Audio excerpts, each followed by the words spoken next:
field and how people are producing, and when there's other people that are better served for this organization to do those jobs, and we have the ability to target those players, we always do that. Well, time to get ready for tonight's final preseason game. The Dolphins hosting the Jaguars. And we're here to break it all down for you on Gameday Uncensored, the pregame show for real Miami football fans.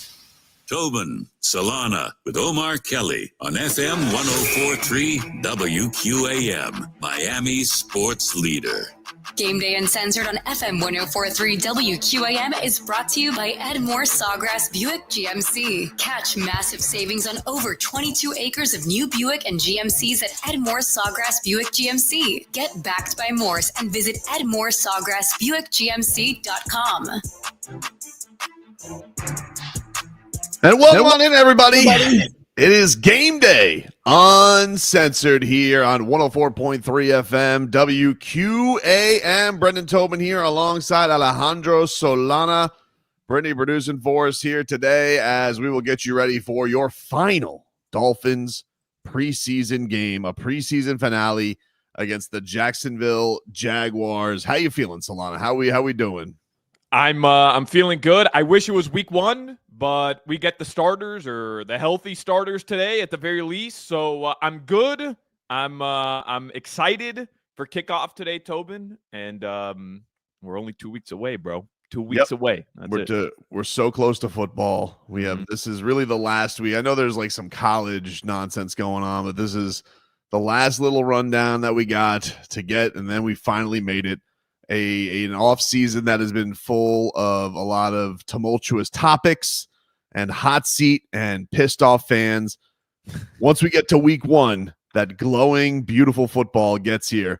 We are going to be so happy because it is really the elixir that is sports fans every single weekend when you can gather around the television to watch America's game. Yes, absolutely. Thursday night, right? You get the Thursday night game with the Eagles, and then you get the game in Brazil, in Sao Paulo on Friday, and then you get the Dolphins in Indy against Daniel Jones. What's better, Tobin? Come on. Danny Dimes is going to be going. We find that out this week. Anthony Richardson is not going to get a chance to go to 2-0 against the Miami Dolphins. He is going to watch it from the sidelines. Instead, it'll be Daniel Jones going that way. But this was an interesting week, Solana. I mean, there was a lot of interesting things kind of hanging around the team. We got the Darren Waller news. He's off the physically unable to perform list. He's not really practicing. He's kind of just meandering around, maybe did a couple of drills, but yeah, I don't expect to see him out there. But all right, we are working our way towards getting Darren Waller to play football. What does mental reps mean? That's what I want to know. What exactly does the phrase mental reps, like, is he watching the reps and absorbing the reps, or is he going through the reps himself with no pads and nobody else on the field? Like, what exactly do you think mental reps means, Tobin? I'd imagine that, like, the Dolphins, knowing how much is going on in that facility and how many things they have, they got to slide. It's probably like a float tank or somewhere where he's just reacting to all of it going through his mind and thinking about how much football he's going to be playing. I think that's what it entails. Mm-hmm. I gotcha. Okay. Now, if today, I mean, maybe Tanner Connor is just so good, they're just like, hey, Darren Waller, take a hike. We got it. Tanner Connor's finally figuring it out this year. Maybe that happens. I don't know. Well, maybe he should have caught that pass the other day in the second preseason game. It would have given him a better chance to make this roster. It did feel like him and Zach Wilson had a thing. It's not quite Theo Weiss and Quinn Ewers, but it felt like Zach Wilson and Tanner Connor had like a little bit of a rapport going. Mm-hmm. Yeah, I mean, there was definitely some bright spots from that game, starting there, I think. Mm-hmm. But it's very interesting, the guys who would be on the quote-unquote bubble of the roster going into today's game, how much they actually are in the fight to make this roster. Like, I'm always fascinated with going into game 3. You mentioned Theo Weiss Jr. I see him as one of these guys that's on the outside looking into the 53-man roster. But does a big performance today does that actually give him the opportunity to go make the roster? Tanner Conner today, does a big performance from him give him the opportunity to solidify himself in the 53? Or do the coaches kind of have an idea of like, hey, this is the way we're leaning, and this is probably what the 53 is going to be?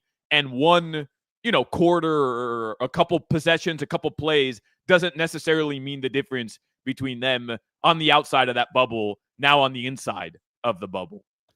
Yeah, it kind of makes you feel like last week was almost more important because you had the 2 joint practices and you had, the game, which was for the young. And this one feels, I don't know if we're going to get dress rehearsal level, like it's going to be going to the third quarter. I'm not quite sure how much Tua and the boys we're going to get to see today, but it does feel like a lot of those battles may be decided. Now, maybe somebody goes out there and they do something crazy, and it's just too hard to ignore. I mean, we saw this story a couple of years ago with Skylar Thompson. I mean, the guy was just so good in preseason, doing it again, by the way. This is his playpen that, of course, he had to get a roster spot.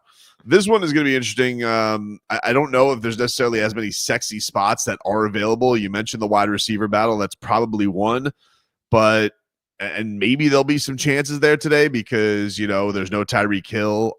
I think Jalen Waddle's going to go. We'll get an idea of it as we get closer, and we'll keep you followed up on all the roster guys that may be there. But yeah, it does feel like most of the battles are probably settled, I would think. I don't know how many things can be really determined, and especially with knowing how many guys are banged up, like who's really going to open up to the eyes to the point where they're going to really steal jobs. I don't know about that. Yeah, especially, you're not really going up against the Jaguars ones. I don't think they're playing any or most of their well-paid starters either. So yeah, like I'm just fascinated by that, right? Like, do you really think Mike McDaniel's going into today saying, hey, position battles can be won in this game? Maybe with the cornerbacks, just because of how thin the Dolphins are there. I also think, I know we'll get into it. I don't want to jump ahead here, Tobin, but when it comes to the DBs, the secondary, and even the tight ends, and perhaps the running back room, which could be very thin going into week 1 based on some injuries, there's going to be cuts around the league. The Dolphins are probably eyeing some of those guys as well because it's just the way it is, right? If you can go pick up some help elsewhere because another team just is too loaded at a certain position or with a certain unit, I think the Dolphins would probably relish that opportunity as well. Yeah, I think that, you mentioned the running backs. It feels like today, if it's important for anybody, Ollie Gordon is probably that guy. Now, it may be determined that he's going to be the backup running back anyway to Devon Achane, but then we're also kind of like, you hear calf injury around Devon Achane, you get a little squeamish. It's one of those injuries that doesn't sound like a big deal, but can always lead into something more. And so, yeah, I kind of feel like if anybody's going to have the spotlight on him, it's going to be Ollie. And Ollie's really had a good preseason already. It feels like the drumbeat was already there going into this week that he, was going to vault Jalen Wright. Jalen Wright had already kind of lucked into Madison going down, and now that job was right there for him. And then once again, it kind of feels like Ollie Gordon is starting to chase him down. So I guess him having a terrible performance maybe could be consequential, but it feels like the more he touches the ball, the more faith everybody seems to have in him that he's going to be ready right away this year to do something. He runs hard, Tobin. He runs hard. Like I love that, man. Downhill. I love Ollie, and I think most Dolphins fans do. But man, I'm a little concerned about the Devon Achane injury. I'm cool with the Dolphins slow playing him. The idea that he should be getting any sort of reps when he's dealing with a calf injury, like F that, forget that. But there is and Jalen Wright a little banged up as well. He had to leave practice earlier this week. Right. I don't necessarily know. We know like the full extent of that injury. We'll find out today. But there's a real chance that if Ollie Gordon does surpass Jalen Wright on the depth chart, think about that. And Devon Achane's not good to go in 2 weeks just because the Dolphins, they don't want to take any risks with a calf injury. You could potentially have a rookie running back in Ollie Gordon week 1 against the Indianapolis Colts defense suiting up as RB1. And, to me, not that I have any doubts of Ollie Gordon. I think he's proven that he deserves an opportunity. That's concerning because when you look at the offense, you already kind of have question marks at the tight end position. Is Darren Waller really going to be tight end number one? And if he's not, I don't necessarily think any of us are too thrilled about the idea of Julian Hill being tight end number one either. And then you potentially have a rookie running back and then Jalen Wright backing him up, or vice versa, who hasn't really shined in this training camp. That's two position groups, two units on the offense that you were high on either a season ago or this year that aren't going to be healthy week one against Indy.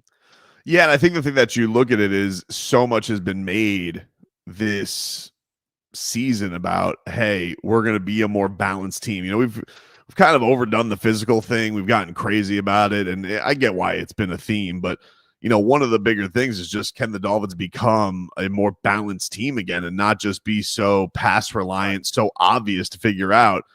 And, you know, not having maybe your full stable could be a detriment to that, because we all see what Ali's doing and against these third stringers and backup guys. And I do think that the physicality can carry, but even the coach has said, like, hey, what about the times he doesn't get the ball? Can he pass block? You know, can he do all the things of a responsibility that go into being a starting tailback? I don't know the answers to that yet, and I don't necessarily know if we'll get those answers here today.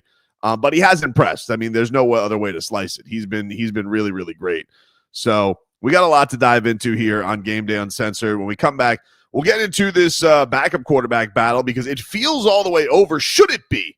Quinn Ewers turned in a lot of heads in last week's performance. Game Day Uncensored brought to you by the Lexus Golden Opportunity Sales Event. Offer on select models now through September 2nd.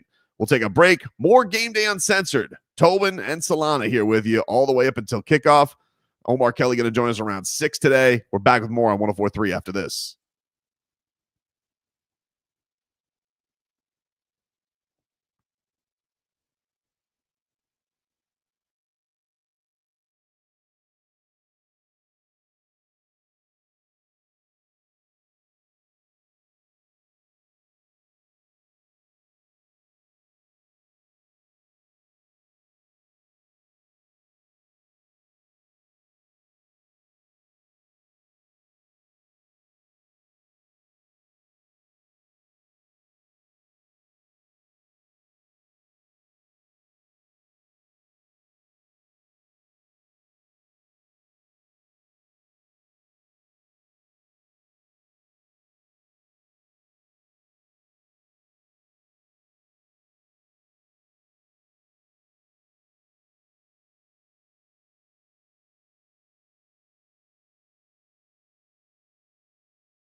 Let's get back to Game Day Uncensored. The pregame show for real Miami football fans on FM 104.3 WQAM.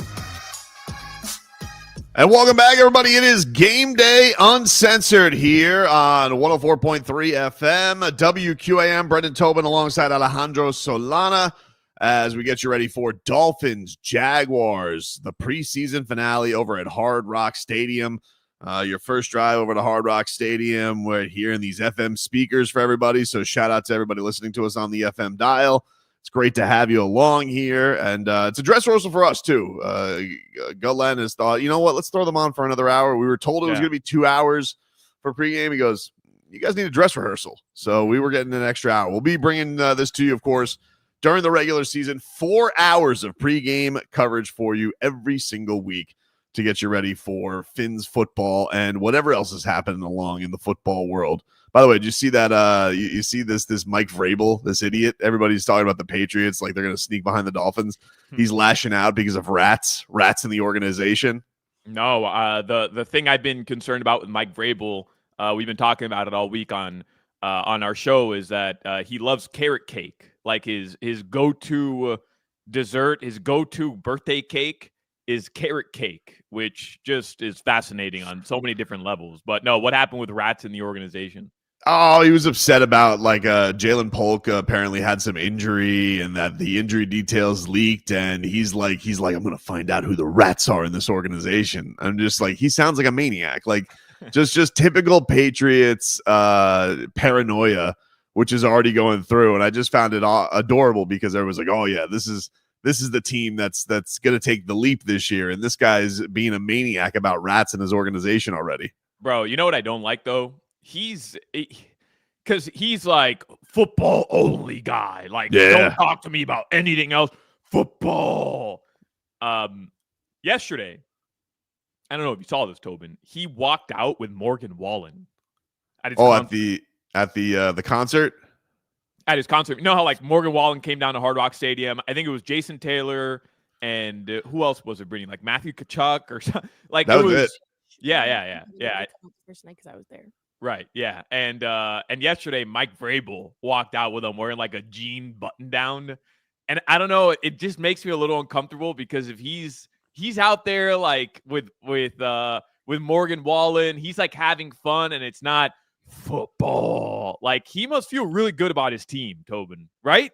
He has to feel confident. I would think so. Because he wouldn't go out there a quote unquote distraction, as he would label it himself, if he didn't just feel comfortable about his New England Patriots going into week 1. I don't know. Were they done? Did they play Thursday? Is that why? They must have, yeah, or maybe last night. He's probably already done. So they're not going to do anything until Tuesday anyway, until the cut downs. But whatever. I mean, I guess you got to do the Morgan Wallen walkout if you're offered it. Yeah, that's true. That's true. By the way, it's raining. You mentioned tailgating and the first game today. It's raining in Miami Gardens. Not that it matters. Like there's going to be football played today, but that sucks. I feel for you. You're driving out there. You're already out there, and you're listening to us with your tents up.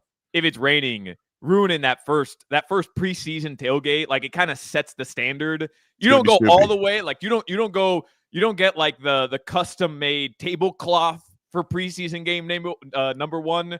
But you bring out the grill, you make sure the propane tanks are ready to go. You got the Costco wings, the platter that you buy. It's a little like test run for the regular season, and for it to rain, like I don't know, the vibes are just a little off. The vibes will be off. You got to get super drunk if you're going to be there. Sure. At least once you get in, you have the canopy. I will say, I don't feel like it's rained very much this preseason. So, maybe, we get a little experience in the bad elements. That's always good for Tua. People are always saying, oh, it's a pristine offense. They need, everything perfect for them.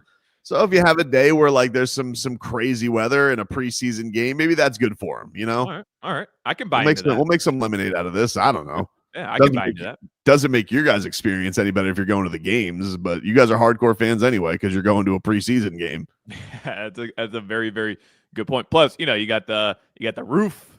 If you're sitting in the right spot, if you're in the upper bowl, you don't even get wet. So, whatever, man. It's football. It's real football. Back. Yeah. Enjoy it. Yes. So last week we had the second preseason game, which did not have the starters other than I think Jonas Savaianaya. So we got to see the backup quarterbacks basically for the entire game. We got to see a Zach Wilson half. We got to see a Quinn Ewers half.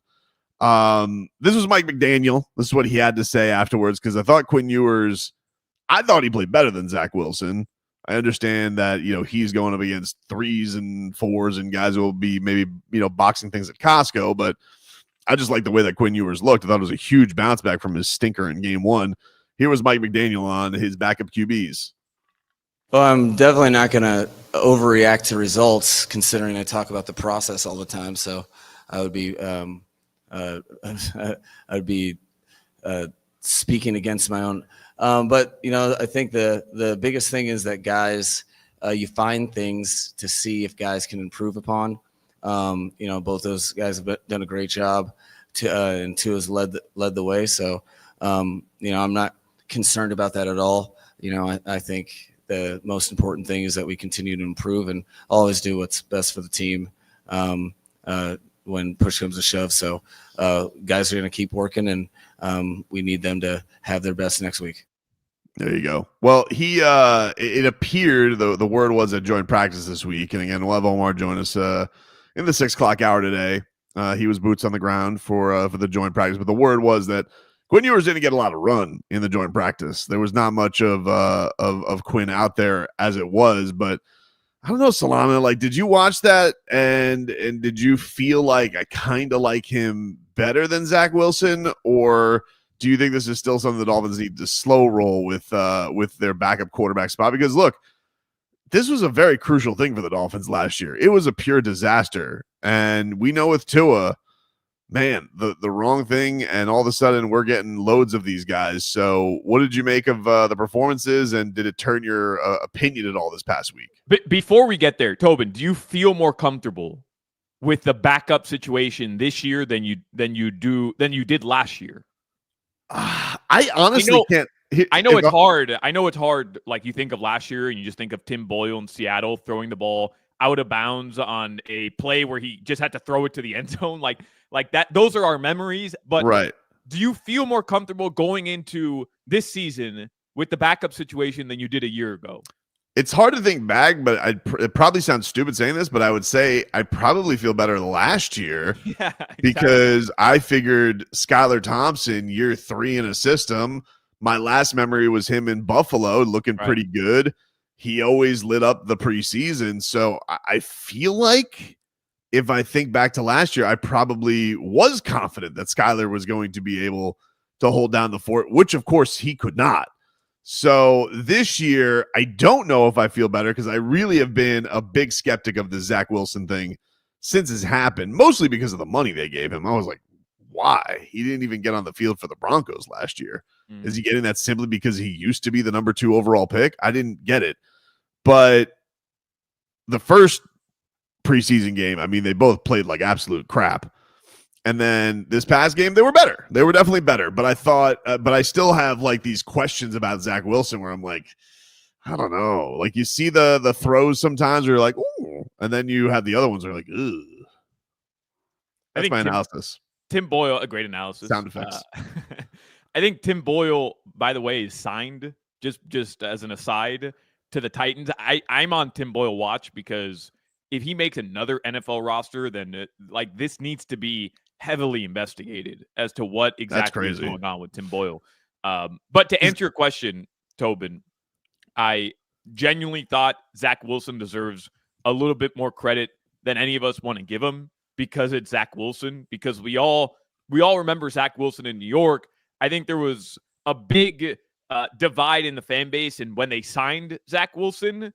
And I think going into training camp and throughout this process of training camp and then the first preseason game, nobody's vibes were high on Zach Wilson. Like, I didn't really find anybody who was like thrilled with the idea that he was going to be the backup quarterback. And I thought, the opening series in that second preseason game in Detroit didn't look great. He got lit the F up when Brunskill missed a blitzer, and then the Dolphins just had to punt the ball away. But man, the second series, I thought Zach Wilson looked composed, which is my biggest thing. I don't want him looking like a deer in headlights. I want him to look like he has an understanding of the offense, like he can command a Mike McDaniel offense, because we understand that it's not easy coming in the regular season, in the middle of a game or in the middle of the regular season, and trying to run this sophisticated, complicated offense that Mike McDaniel tries to run. We saw what it looked like with Skylar Thompson, who had been here 3 years. We saw how hard it was for Snoop Huntley to learn this offense.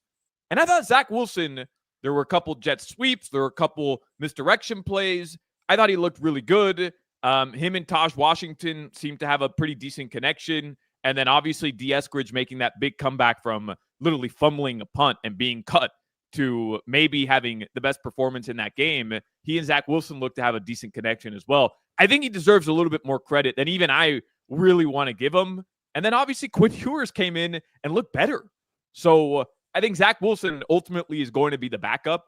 And I'm interested to see how he plays today, Tobin, but he didn't look lost in that game. He didn't look like a quarterback that didn't belong in that game, in this offense specifically.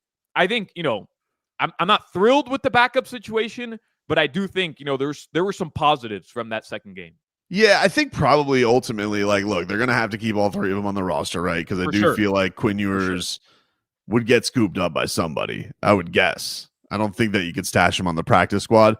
I probably would say it's ultimately smart for at least the first 6 games of the season to have Zach Wilson at least there, because, man, that's a tough situation. Let's say Tua, like he does against the Buffalo Bills, just gets knocked out, because that's literally a 50-50 proposition. Don't even put that out there, man. I don't want to, but this is what we're literally talking about, a backup plan here, people. So you can't get mad at me. That's literally the topic of that's what the position is for. So let's just say that happens. Is it too much too soon for a rookie to just be like, deep end, here you go, on a season that basically has jobs on the line? Right. Maybe if you give him another half season where he's in practice and learning meetings, you're more comfortable doing it. But I will say, man, I don't know. I looked at that Zach Wilson drive, right, with D. Eskridge. I was like, I kind of felt like that was all D. Eskridge. D. Eskridge making stuff out of, he made chicken salad out of what. So, which, by the way, big props to him, because it was a big way to bounce back from that muffed punt.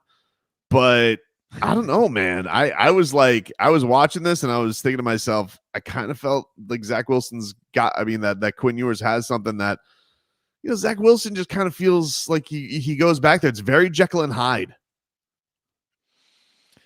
First of all, D. Eskridge. Have you ever seen a player go from literally, I want you off my roster, to holy hell, I want you on my roster quicker? There was like 8 minutes of game time between me just out on D. Eskridge totally. Because how are you going to muff the first punt? It's tough. And that's his first opportunity to return a kick. Because he's probably not going to be doing it during the regular season. You're really going to fumble the first opportunity. I forget who recovered it. It might have been Tanner Connor, or maybe it was Channing Tindall. Channing Tindall. Yeah, thank God for Channing Tindall. Tanner Connor had the fumble off of Jalen Wright, which just luckily bounced right to him. Yeah, that's right. Here's the thing. I think the timeline matters of what backup quarterback we see this year. If it's regular season game, as you just suggested, number 3 against the Buffalo Bills, and the Dolphins are 2-0 or 1-1, whatever, right? And Tua has to maybe come out for a couple snaps, or has to come out for the game, and we're not even talking concussion stuff, just football stuff, right? Rolls an ankle, whatever. Sure. I think it has to be Zach Wilson, right? I think even the biggest Zach Wilson haters, which I'm looking at our comment section on YouTube right now, is everybody. They are plenty. Right. I think you have to go just from a rational football mind. You have to go with the guy that has NFL reps, has won 10 games in the NFL as a starter. Whether he's lost more is a different conversation. You just have to, because as you said, this is a season where it's make or break for Mike McDaniel. We all feel like it is, and probably Chris Grier, and maybe even Tua Tagovailoa as well, depending on what type of injury it would be. You have to go with the guy that gives that has been in these spots before. As much as we love Quinn Ewers, I think that's the safe way to go. But It's Tobin, definitely the safe way to go. I think the thing that's interesting though is, and this is going to be an interesting part with McDaniel, he made it a point to get this guy. Like they said, why did you? We targeted him. right. And so I was expecting like, oh, this guy's going to fit in the system like a glove. And it kind of feels like it's a bit of a slow learn for him. And I would think that, Yep. you know, if you targeted this guy, you'd have some imagination like, oh, I can take the tangible things of this guy has a real arm to him. He's going to fit in the system. And I don't know. It seems like it's been a bit of a slow roll for him. For sure. And we all kind of looked at this as more of a reclamation project than a, hey, let's go out and satisfy a very huge need that we clearly need, which is a good backup quarterback, a comfortable, safe backup quarterback, which, by the way, there were other guys out there. I know this might be a hot take, but I'm looking at Jameis Winston, and he's the one in New York who, by the way, like, they don't even need him up there anymore because everybody's in love with Jackson Dart. They're going to be calling for Jackson Dart after the first snap. Russell Wilson's first incompletion. I'm looking at Jameis Winston, and I'm not saying, Jameis is the shining star of backup quarterbacks, but I'm looking at a guy who's great in the locker room, who's the one giving the motivational pregame speeches every team he goes. And here in Miami, you kind of have a little bit of a leadership issue. You've had some stuff going on in the locker room. Like, why wouldn't you go target somebody like that? A veteran in the league who's seen it all, who's done it all. I'm just using him as one example. I get you.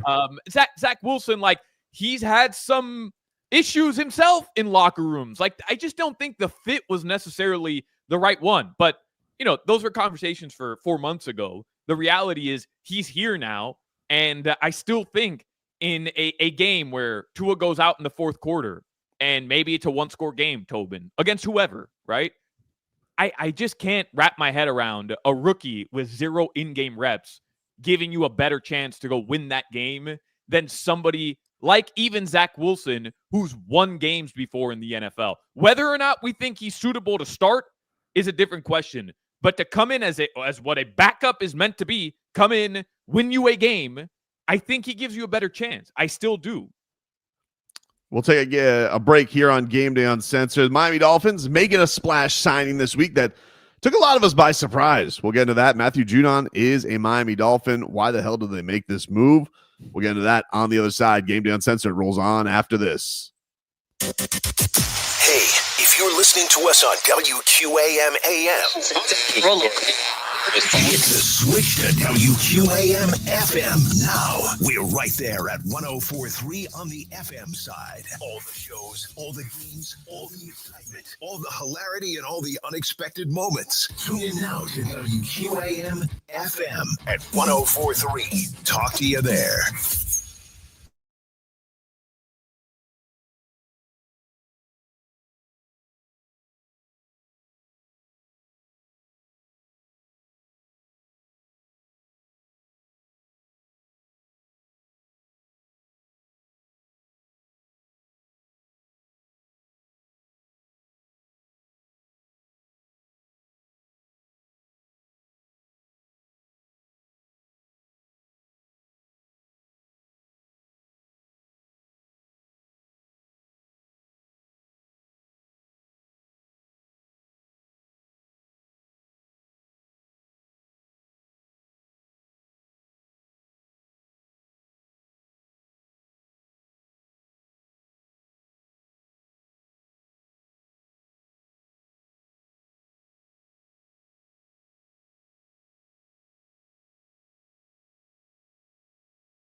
Uncensored.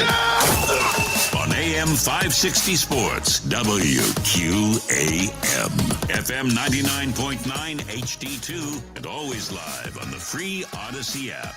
Brought to you by South Florida Lexus dealers and the Lexus RX, the luxury SUV for those who never want to lose their edge. Experience amazing at your Lexus dealer. Also sponsored by the free Odyssey app. Download it today to listen to us live or on demand. And by Edmore Sawgrass Chevrolet. Edmore Sawgrass Chevrolet is your lease return headquarters. Click EdmoreSawgrassChevrolet.com and see how you're backed by Morse when it comes to returning your lease. Ed Morse is a proud partner of the Miami Dolphins. And welcome back, everybody. It is Game Day Uncensored here on 104.3 FM, WQAM. Tobin here with you alongside Alejandro Solana. Brittany producing for us here today as we get you ready for Dolphins Jaguars preseason game number 3. This is going to be a somewhat dress rehearsal, it seems like. The starters are going to play according to Mike McDaniel. He mentioned that earlier in the week. This has been a pretty busy week for the Dolphins as far as some moves were concerned. Darren Waller became activated on the physically unable to perform list. He was out there. He put on pads. And he was there. So that's cool. Drew Rosenhaus says he's going to be ready, though. So if anyone, you believe Shadow GM Drew Rosenhaus. Ready for what? Like, he'll be ready. Like, He'll have his cleats on. He'll have his pads on. He'll have his helmet on. He'll have the right jersey on. Yeah. Then if that's your definition of ready, then yeah. He'll be ready, dude. Okay. If you say it on WSVN, you're not lying to me. It means it's the truth. Okay. Josh Moser would never mislead us. I'm with you. I'm 100% with you. No, he's a good boy. He would never mislead us. That would never happen. But the Dolphins did make a move this week that definitely was a bit of a surprise. We got the word this week that Matthew Judon was coming in for a workout. Yeah. That it was a foregone conclusion that he was going to sign, and then it was kind of like a whole semantic samurai thing during the day. It's not done yet. End of the day happens after Mike McDaniel's Zoom call where he was like, maybe he was basically signed as soon as the Zoom shut off. Obviously comes in very credentialed Solana, but not exactly a position of need for the Miami Dolphins. So it kind of set off some alarm bells for some fans. Like, is Jalen Phillips okay? Is Bradley Chubb okay? Is Chop Robinson okay? Like, what the hell's going on here? Why is Matthew Judon on the Miami Dolphins? The outside linebackers have been playing well during the preseason. Deepest unit on the team, Tobin, by far. Yep. It's not even a question. Deepest unit. Yeah, so I guess what was your surprise level of it? And now that it's settled in for the week, what do you make of it? First things that pop into my head are exactly what you mentioned. I think a lot of people are pointing this out. Who's injured? Like, what's going on with Jalen Phillips? What is Bradley Chubb? Are they expecting him to be able to play a full season? Just a couple different things like that, right? Chop Robinson, remember Tobin, he got carted off, and I know it wasn't an injury that I was so scared that we needed the cart for, according to Chop. But I mean, or maybe was the injury a little bit more severe than he initially thought? Like what's going on here? And then I'm thinking, hey, maybe the Dolphins are considering moving one of their edge rushers for some cornerback depth, or for some tight end depth, or for some players that, could help them in other areas on the football team. That doesn't seem outlandish to me either, right? Like, you move on from one of these guys who could be highly coveted by another organization. And then I thought, hey, remember back in 2023 when the Miami Dolphins had an unbelievable pass rush, and the Miami Dolphins are suiting up for a playoff game. And I know they blow the division, but all of a sudden, Jalen Phillips out for the season, Bradley Chubb out for the season, and you're going into a playoff game with literally guys off the street trying to get to Patrick Mahomes and one of the best offensive lines in the NFL. And I'm thinking, hey, Chris Greer saying, why not get ahead of that? Here's a guy who we don't need to be a starter. We don't need to be an every down pass rusher. He can be part of our depth in one of the most important units on the football field. And I like it. Get ahead of any notion that you're going to be dealt with, the injury bug, which the Dolphins always are. And just because you sign Matthew Judon doesn't mean you can't go and sign other guys to help other position groups as well. I love the move, Tobin. I really did.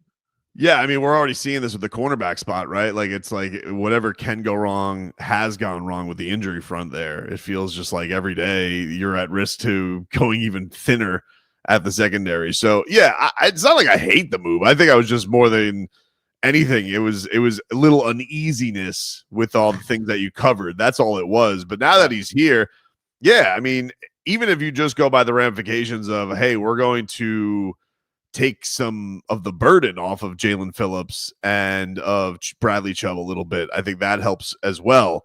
Here was Matthew Judon earlier in the week. This is what he had to say about joining the Miami Dolphins. Says that he's here to work in South Florida, not party.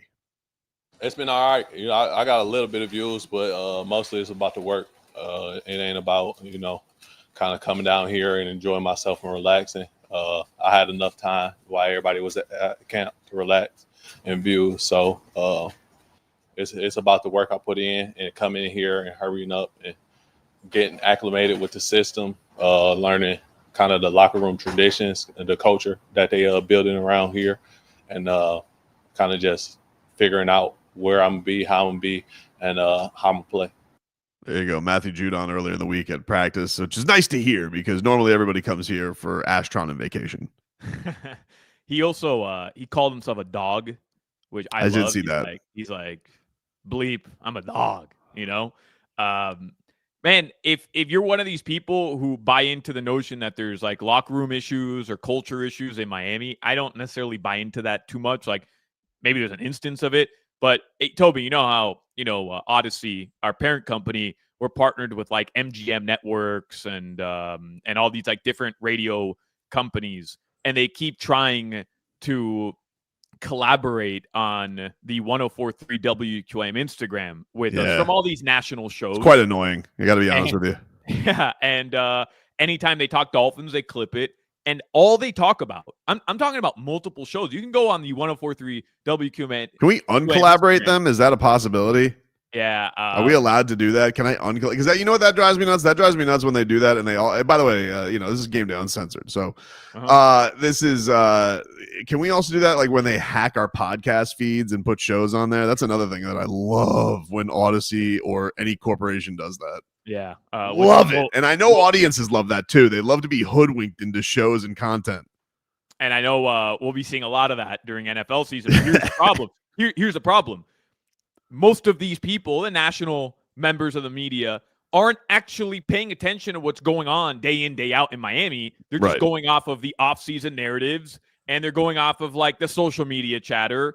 And if you're not paying attention, you think that Tyreek Hill, Tua Tagovailoa, Mike McDaniel all despise each other, and that the Miami Dolphins are on the verge of crumbling, which, by the way, is the notion nationally that this season the Dolphins are going to basically just combust into flames. Like that's what's going to happen, that by week 4, week 5, Mike McDaniel is going to be fired. I know a lot of people have the hot take that Anthony Weaver will be the head coach at some point, but that's all these people are talking about in Miami. Like that's it. I like the idea of bringing in a Matthew Judon, somebody who says all the right things, Tobin, who has been a leader in several different locker rooms. And if you're one of these people who buy into this notion that Miami has a leadership issue, that Miami has a culture issue, I'm not, again, but if you are, then you have to love this move, right? Somebody who is, in my opinion, here to try to continue his career, a very decorated career, an established career, and he can be a voice in this locker room, which I don't think hurts. I mean, look, I have no idea if he's a leader or not. Like, here's what I would say as a counter to that, Solana. It's a beautiful thing that you're putting out there. They had Calais Campbell on the team last year. I don't think there's anybody with more credentials and leadership and is about the right stuff than Calais Campbell. And a couple of bleep holes still ruin it. It doesn't. And it's not that I disagree with the national perspective on the Dolphins or the reality of it is, look, I think the reality is they're probably an average team. They're probably going to be a 9-win team until proven otherwise, until they can get some wins that surprise us. Then there's no reason to predict otherwise. I also don't think that the wheels are going to fall off, but football can be a sport where things can unravel pretty quickly. And I do think that if they start off 1-3, it looks a lot different than when they're 3-6 or 4-6 at another part of the season.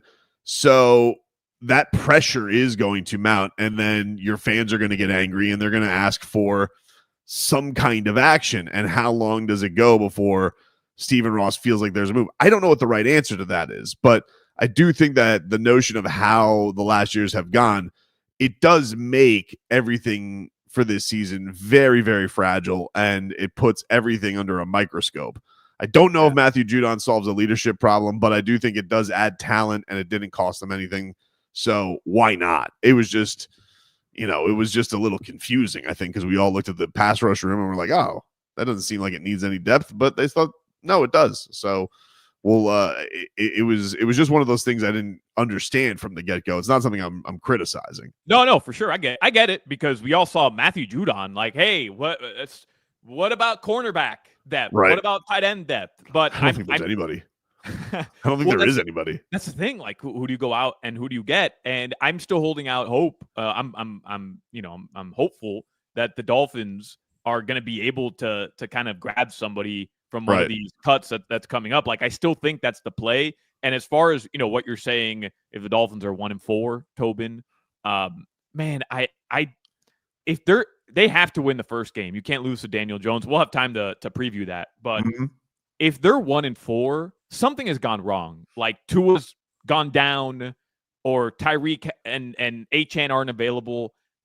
I still believe, I don't think the Dolphins can compete for a Super Bowl. We've talked about this. When you say they're average, that's what I think too. I think they're a good football team. They should be able to beat bad football teams and other good football teams. You could always chalk that up the last 3 years. They're going to be bad football teams. Right. So you look at their schedule the first 5 weeks, outside of the Bills, which we're all going to call statement game. Which it is. It is, yeah. All those other games, Tennessee, the Patriots, the Panthers, I think the Chargers, and the Jets, those are all winnable games. I'm not telling you they're better than all those teams. Those are all winnable games. If they're not winning those games, something has gone wrong, because I still think the talent on this roster, while you can't compete with the Buffaloes and you can't compete with the Chiefs and the Ravens and those teams, the upper echelon, which is a problem in my eyes. That's a big gripe I have with Chris Grier. You're good enough to beat the other teams. Let's hear a little bit from Anthony Weaver. This was the Dolphins defensive coordinator, on what he thought about the addition of Matthew Judon. You can't have enough of those guys, right? So he's a guy with the skill set he has. He's physical presence, can win on the edge with both power, has a mean like power rip move, really good hand fighter. So everything he's shown on film is what we look for in our edges. So he's a great complement to all the guys that we have, and thrilled to have him. Excited. By the way, if he does take over the head coaching job, 2 things are going to excite me. 1, the press conferences are going to be a lot shorter. And 2, I mean, I do think he has great sideline presence. He just, something about him. I look at Anthony Weaver, I'm like, this guy don't panic. He just looks like he's got it put together. He has a great sideline presence about him. Mike McDaniel, he's quirky. He's kind of all over. Sometimes he's fun. But with Anthony Weaver, I'm just like, he's in control. Anthony Weaver wouldn't shiver on the sidelines during a cold weather game, right? Yeah, we can all agree. He'd say, "Pass me the Vaseline to put on my guns." He'd go, but he'd go no sweatshirt. He'd be like, let's just old school, like he was playing that day. Yeah. We'll take a break here on Game Uncensored. When we get to hour number 2, we'll take a look at some of these guys on the bubble. Who is looking to win a job? Who's on the out? Any surprising names we think that are going to get cut? And Stephen Ross, is he going to address the media today? Is he going to do his little one stop by Bo Camper and Steve Goldstein in the booth? What could the owner possibly say? We haven't heard from him. Back after this. This hurricane season, keep it on 104.3 WQAM for hurricane coverage as we partner with CBS Ford to bring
on the line for players as they fight to make the team.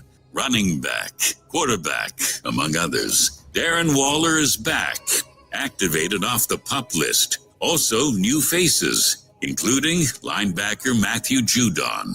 Dolphins defensive coordinator Anthony Weaver is pumped to add Judon to the defense. You can't have enough of those guys, right? So he's a guy with the skill set he has. He's physical presence, can win on the edge with both power, has a mean like power rip move, really good hand fighter. So everything he's shown on film is what we look for in our edges. So he's a great complement to all the guys that we have, and thrilled to have him. Roster cuts will be coming.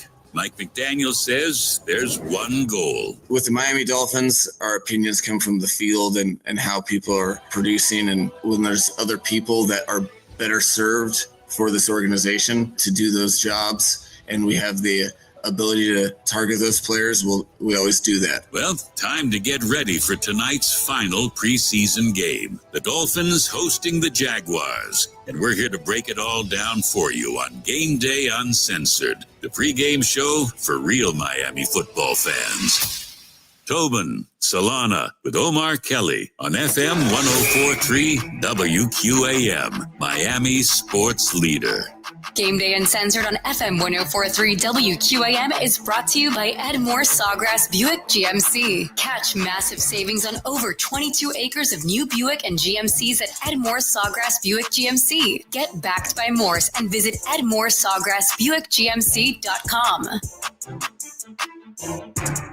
All right, welcome back, everybody. It is hour number 2 here of Game Day Uncensored. Brendan Tobin alongside Alejandro Solana here with you for the next couple of hours as we're 1 hour in already. I already feel fresh, Solana. This is just like the regular season, dude.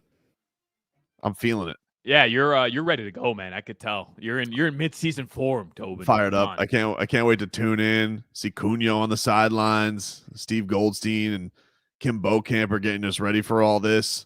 Dolphins and Jags. Here we go. Love their broadcast, by the way. I genuinely they do a great job. The CBS 4 broadcast. There was a time, my friend, when we would tune into Dolphins preseason broadcasts. Wow. Mm-hmm. It was and the time was had by all. Yes. You know, yes. I mean, it was whoo. I mean, they had some, you know what? Let's just move on. Mm-hmm. But I do have a question about that broadcast tonight, Solana. Because I just was thinking about this leading up to the show. Stephen Ross doesn't talk to the media anymore. Right. And I was just watching before we got on today, I was watching on Netflix. I was watching the Cowboys documentary on Netflix, which is very good, by the way. I'm very down on sports documentaries lately because a lot of them have sucked. This is very well done. It's hard not to. They have some of the most captivating personalities ever. But it's really well done. I think I got 3 episodes left. But man, Jerry Jones, he's no serious. He loves the media. And there was a time, Stephen Ross, I felt like he really loved the media, but man, he would step in it and he would say some crazy things. And so we don't hear from him anymore. You know, they just figured, the juice isn't worth the squeeze. So the rare time we usually get to hear from him is his little stint, usually like, I don't know, a drive during the preseason. But do you think we're even going to see him this year? Like, do you think, because, I know that, and I'm not taking shots. It just is what it is. I know on a team broadcast, I know what the deal is. I know that they're not going to exactly say, where's our jobs on the line. Right. But do you feel like Stephen Ross makes an appearance today? And do you feel like we hear anything interesting from him? Because last year he threw out the prototypical, if we're healthy, we're Super Bowl contenders. But even I don't even know if this year he can believe that. Yeah, I mean, do I think he's going to be out there? No. Just because last year, what's the one thing you literally just said it? What's the only thing we remember about Stephen Ross's appearance? And it was the fact that he said that he wants the Dolphins to go and he thinks that they can go and compete for a Super Bowl. So, like, what benefit does it serve outside of us saying, oh, the owner spoke on the preseason telecast, if the only thing we're going to remember is something like that, like giving us fodder to talk about on our talk show. So no, I don't expect them to be out there. I think the climate is too hot for him to come out and speak right now. I could be wrong. Maybe he does make his one appearance, but look, he gave his his memo last year at the end of the season. Ugh. And like that, I just wonder where he's genuinely at. If it's, hey, like status quo is not good enough, and he's allowing his guy, Chris Greer, to go prove that status quo won't be status quo this year, or if that was just something to kind of appease the fan base, and he's going to stick with his guys no matter what, because these are his guys. And I don't know. I genuinely don't know where Stephen Ross is at. I don't think anybody knows where Stephen Ross is at. It's a crazy thing, man, because it seems like so much has happened from, the times when you would hear from him regularly to now. It's like, man, if the media did get a press conference from, where do you even start with him, right? Like from the last time, like he basically showed up to the Mike McDaniel press conference for intro and says, all right, see ya.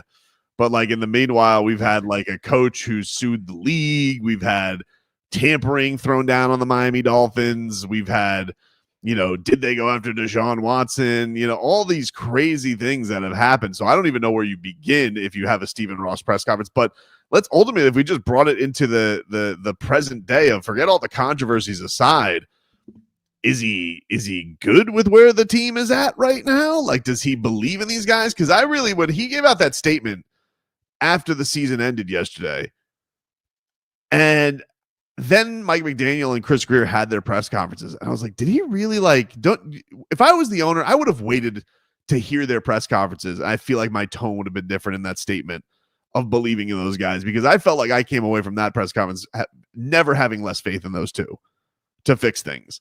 So I don't know. I don't expect anything earth shattering, because it is going to be a team broadcast. But man, like this guy, we talk about the 25 years of no playoff wins in his entire ownership. There has not been a playoff win. And there's been some tremendous things. Everybody has to put the caveat always of, hey, there's great stuff at the building and it's a sports destination. Cool. But the thing that everybody in this town really cares about, the team winning, is never had less success. Yeah. And, I always go back to something Omar Kelly told us on this show. I don't know if it was a year ago or what have you. It might have been going into the final game last season. But Omar from the Miami Herald was very adamant that Stephen Ross doesn't like the hiring process, that he's not a fan of the hiring process. And, he used examples of the Chris Greer situation, the Mike McDaniel situation, that, Stephen Ross doesn't love having to go out and try to convince people to come here. And he doesn't like the negotiation process. And, I have no reason to say that Omar's wrong, because I think, a lot of what he said rings true here. Mike McDaniel, nobody else seemed to be going after Mike McDaniel to coach the Miami Dolphins. It was only the Miami Dolphins who were in that conversation for Mike McDaniel. And there's a couple other instances like Chris Greer getting hired. Chris Greer comes from, a situation where he was part of this brass and things didn't go right. And who brought in Chris Greer? They kept him around from that situation as well. So I wonder if, this is a season for Stephen Ross, how we all feel it's a season of make or break. Chris Greer's job is on the line. Mike McDaniel's job is on the line. And the reality is, they made the playoffs 2 straight years. And then last year, their starting quarterback had to miss 6 games. And this year, if they do make the playoffs and they still lose in the wild card round, well, I mean, on the surface, Tobin, I'm just talking about on the surface without the context that I have, a lifelong Dolphins fan who was literally 4 years old the last time they won a playoff game. I'm 31. Is making the playoffs 3 out of 4 years. Is that good enough? On the surface, most people would say, yeah, you're close, right? You're close. And does he feel that way? I don't know. I genuinely, I have no idea. I don't even have a hunch as to where Stephen Ross is leaning right now. I hope he's leaning, I want to compete. I want a Super Bowl. I want a Super Bowl contender, but I don't know. I don't know if he feels like they're close. Yeah. And it's one of these things like, look, I don't know what anything talking to the media, if it will benefit him at all or not, just to vent and just kind of get a direction of a guy. Probably not. Who probably not. Probably not. Probably not. And a lot of owners in town don't. Bruce Sherman talks to the media once a year. Mickey Harrison never speaks to the media. Never speaks to the media, and is going to the Hall of Fame. It's going to the Hall of Fame in a month. It's different though, because first of all, Mickey Arison, he's brought success to the city. 100%. Whether or not you like the direction of the Miami Heat right now, like it's different. They've literally won 3 NBA titles, and they were the most successful NBA organization in the 21st century outside of like the Lakers and the Spurs. Like they're in that conversation. And the Warriors. Yeah, you can't. And you have like the face of the organization is literally one of the most, if not the most decorated people to ever grace the NBA, and Pat Riley. Right. So it's different. Look, I understand it's different. I'm just saying he never does it, and neither does Vinny Viola. Let's say so. Like a lot of owners in town, the difference is he came in, he did it a lot, and so it was a conscious change. But I do wonder, like you talk about the hiring process, like look, the guy seemed like he wanted to go after Sean Payton, not Mike McDaniel, and it got blown up by a whole Brian Flores debacle. He tried to go get Jim Harbaugh.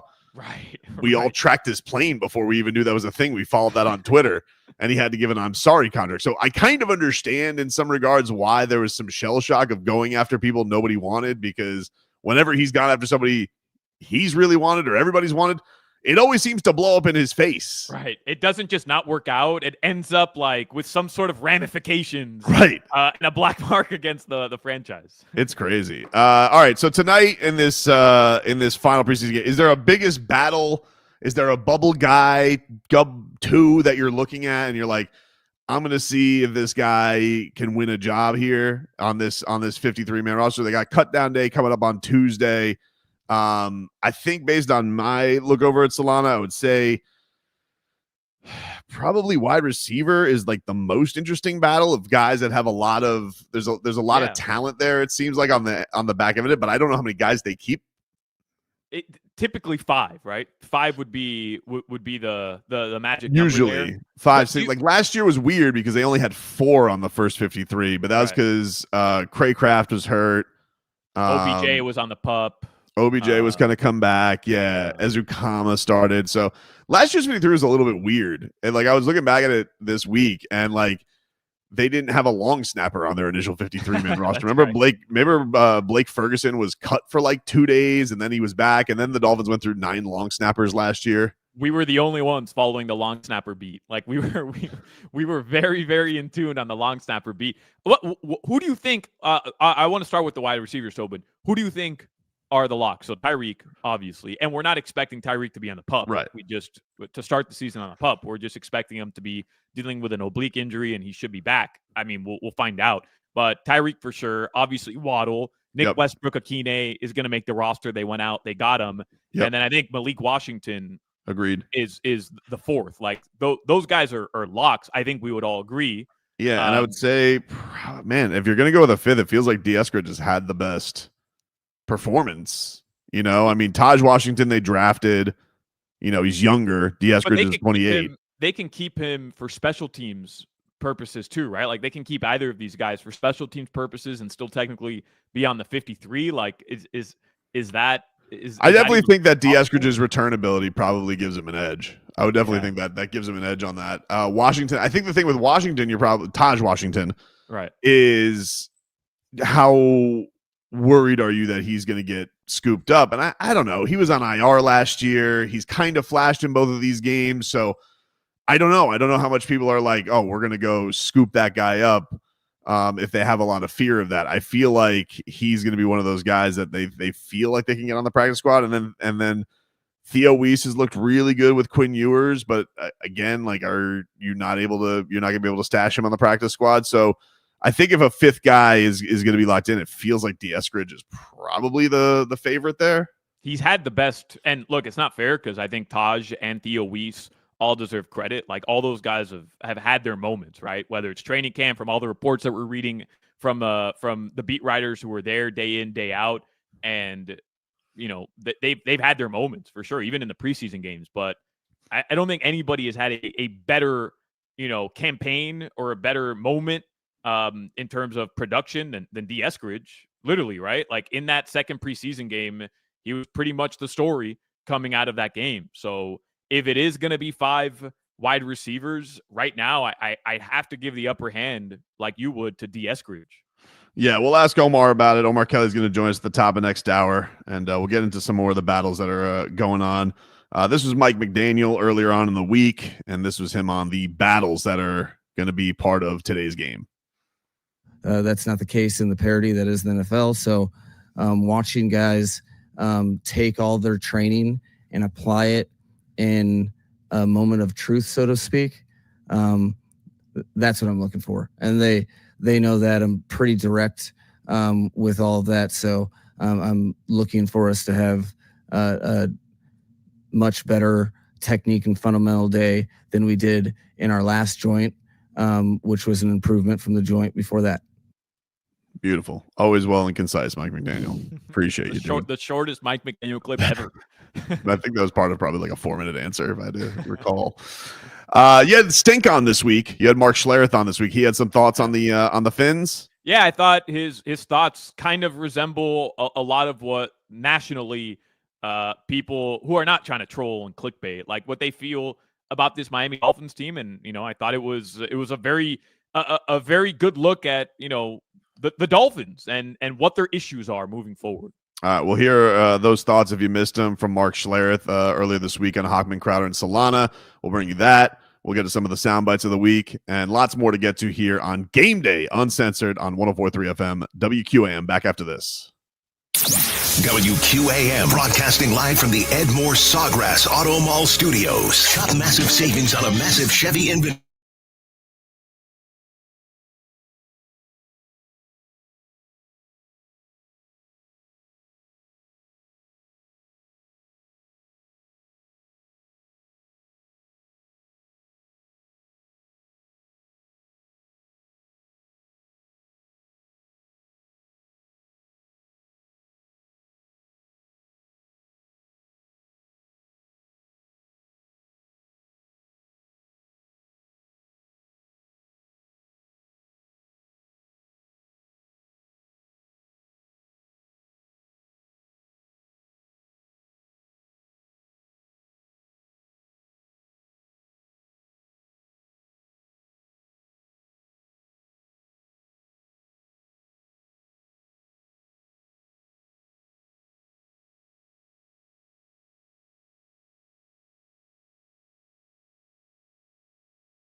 The pregame show for real Miami football fans on FM 104.3 WQAM.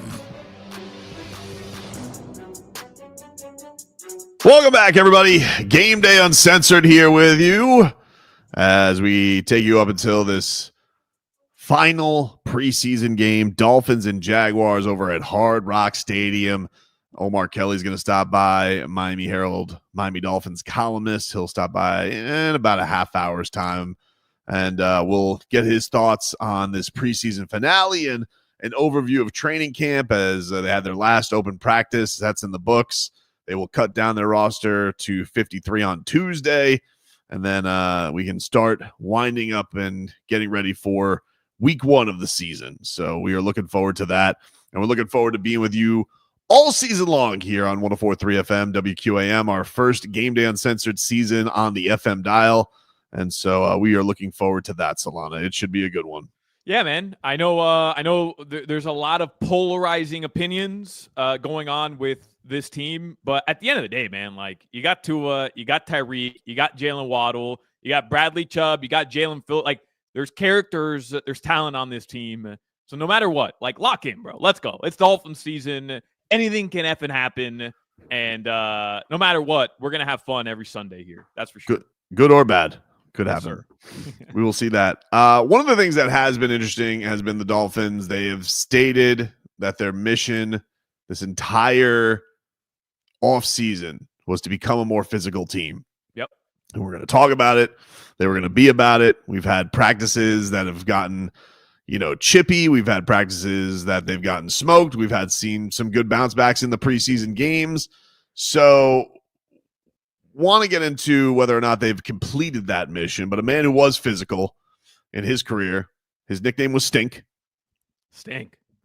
Mark Schlereth. He was on your radio show with Hockman and Crowder, and you guys talked to him, one of our Odyssey NFL insiders, and why don't you lead into what he was talking about? Yeah, so I just, I'm very interested in how people view this Dolphins team, because we were talking about it earlier, right, Tobin? Like most people nationally outside of Miami, you go look at any website that's like previewing the season, power rankings.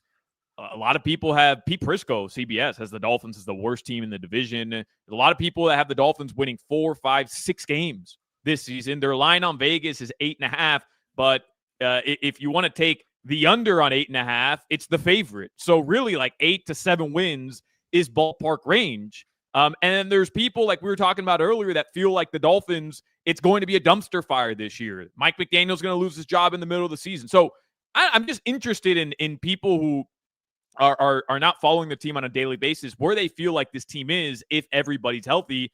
I asked Stink, like at the end of the day, with the talent on the team, obviously Tua stays healthy. What does he expect from this Dolphins team? What does he feel like the ceiling is for the Dolphins?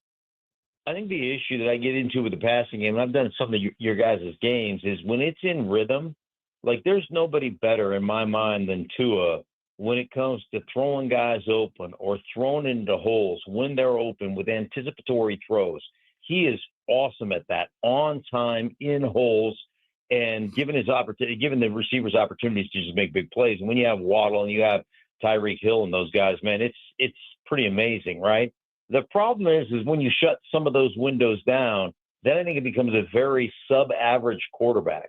When he's under duress or those instant openings, those instant windows, those things that you count on or you rely on aren't open, then I think that kind of secondary, that ability to move in the pocket, ability to make something happen after those things, that's where the Miami Dolphins truly struggle. When they're on time and in rhythm in their passing game, I think they're exceptional. It's the other things, when things do get shut down, when you close out those windows and when you put Tua under some pressure, that's when things seem to fall apart in this offense. And I think in the past they've done a really good job in the construction of their running game. And I think, offensively, they do a really good job schematically of getting advantages in the running game. But when all of a sudden some of that stuff breaks down, they don't do a very good job of just lining up and saying, we're tougher, we're bigger, we're better than you, and we're going to just show you how good we are. That's not really what their style has been or that's to me where they've struggled. So there you go. That was Mark Schler this week on Hockman, Crowder, and Solana. Yeah. So what did you agree with him? You thought he nailed it, Solana? I thought he nailed it. Here's why, Tobin, and why I wanted to play it, because I thought, his sentiment on the offense really, I think, it sums up why people don't feel like this Dolphins team can go compete. And I think it sums up why the Dolphins were adamantly talking about becoming a tougher football team. And when he talks about when things aren't in rhythm for Tua, Tyreek, and Waddle in the offense, right, and the running game, when things aren't in rhythm, then what? Oronde Gadsden for 2 years has been saying, Mike McDaniel's plan A is great, but there's no plan B. Mm-hmm. And that's what Schler is essentially saying.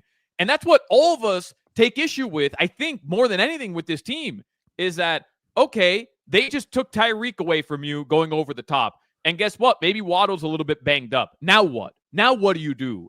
And the Dolphins have no now what plan. They have no break glass in case of emergency. They can't run the football when they need to between the tackles and just shove it right up your face when they need to, which is essentially what he's saying, and which is why they get labeled with being a finesse football team. And Tobin, until they can figure that out, until they can fix that, they're not going to be able to go beat the Buffaloes and to go beat, the teams that they need to be able to beat. And it's a conversation we've been having for 2 seasons, and it's a conversation or 3 seasons, and it's a conversation that I think rings as true as ever going into this season as well. No, I don't disagree with you. I guess the question is, do we feel like they've done enough to fix it? I think is the question, because we know that a lot of that's going to start with the offensive line. And remember, last year there was a lot of arrogance from the GM, from the coach, from the quarterback. It doesn't matter who's in front of him. He's like, I could get rid of the ball so quick, it doesn't matter. Chris Greer lulled into some false insecurity saying, we believe in it much more than you guys do. Obviously, they looked all very stupid. They missed Tua missed a lot of games. They couldn't run worth a bleep. And it was terrible. Teron Armstead retires this year. Great dude. Very talented podcaster. But it was basically like a game of Russian roulette, because you never knew, was he going to be able to be available for you? He couldn't practice with the team. So I think on the good end of things is, man, everybody is raving about Patrick Paul this year. Everybody's saying this dude looks amazing. He seems like he's got a great head on his shoulders. He looks like a monster. He's taken the chance. He's had some great challenges this week against Josh Hines-Allen and Aiden Hutchinson. And, so they've definitely thrown him into the fire. I have no idea about Jonas Savaiinaia. I have no idea if he's good. Brewer, everybody seems rock solid on. I hope James Daniels holds up. And Austin Jackson, fingers crossed. So you hope. I guess the best part of it is, okay, Teron Armstead, we're not going to have to pray that he's okay. And they think that they got a real one in Patrick Paul. Center seems okay, as long as him and Tua snaps are on point. But I think they're in a better place. I think so. I just not having that uncertainty of Armstead hanging over you, and Les Eichenberg, I think, is good for everybody. So I think all of that is good. But I don't know, man. It's going to be hard to tell until we actually get out there and see these guys when it matters. One of the things that upset us most about, forget about like winning football games for a second. I'm talking about in the game, schematically and even just like execution wise, right? What are the things that bother Dolphins fans the most? That's kind of been synonymous throughout Mike McDaniel's tenure here. It's pre-snap penalties, right? I mean, pre-snap penalties, that kills you. Dolphins come out, big drive. Guess what? It's 1st and 10. It's 1st and 10, and then it's all of a sudden it's 1st and 20 or it's 1st and 15 because you can't figure out pre-snap, what the hell is going on. That is just as frustrating as anything. And then it's the inability to convert on big possessions, big drives, these short yardage situations. Like those things to me, Tobin, you want to talk about Mike McDaniel being on the hot seat. Those things have to be cleared up this season. Like they absolutely have to be in. Guess what? Preseason game number 2. What happened on the very first possession? Illegal formation. Yep. First play, illegal formation. Like those things are unacceptable to me. And if you really are a run game guru, man, I get it. Guys go down on the offensive line. I get it. Like you're just not going to be able to do the things that you want to do. But at the end of the day, you're a head coach of a football team. Big season, big game, big drive, big possession. You've got to be able in year 4 to figure out some way to get a yard or 2 yards. And if you can't, then you're not the right guy for the job, unfortunately. Sure. You miss me if Liam Eichenberg's in the game, I don't care anymore. Like, these are the guys that you've selected. These are the guys that you've brought in over 4 years.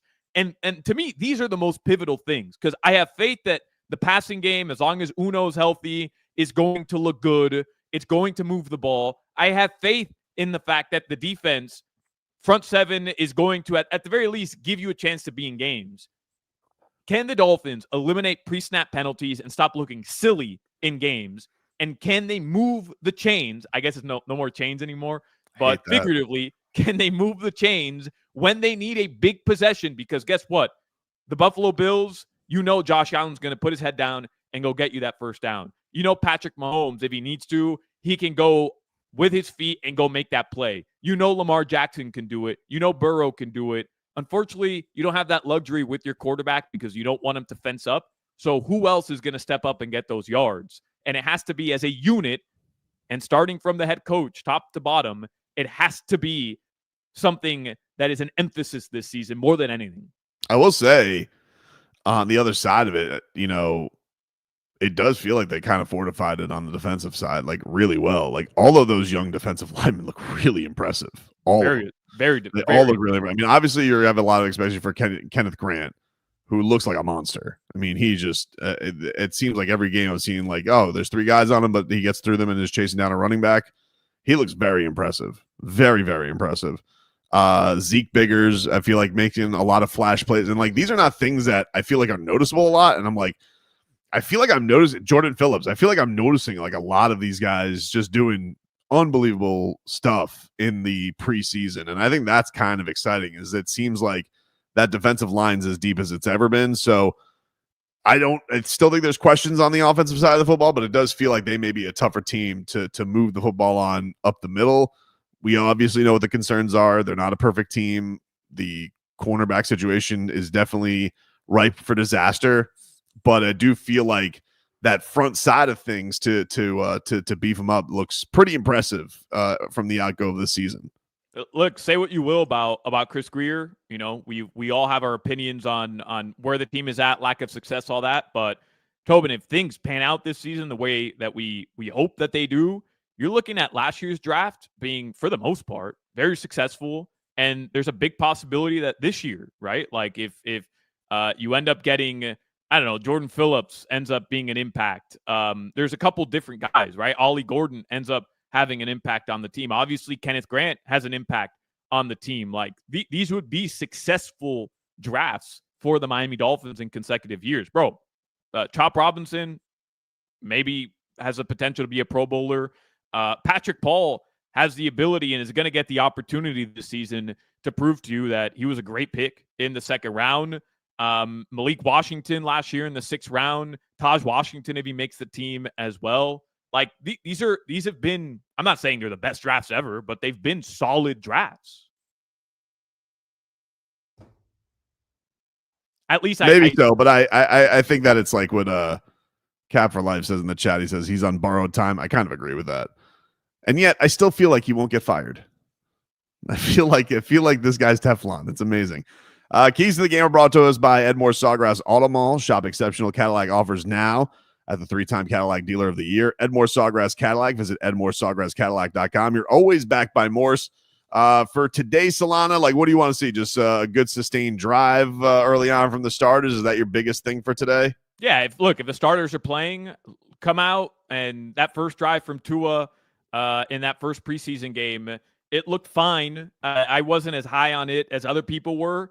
I want to see this offense clicking a little bit, and I want to see Tua have a decent amount of time back there in that passing attack if he's going to play.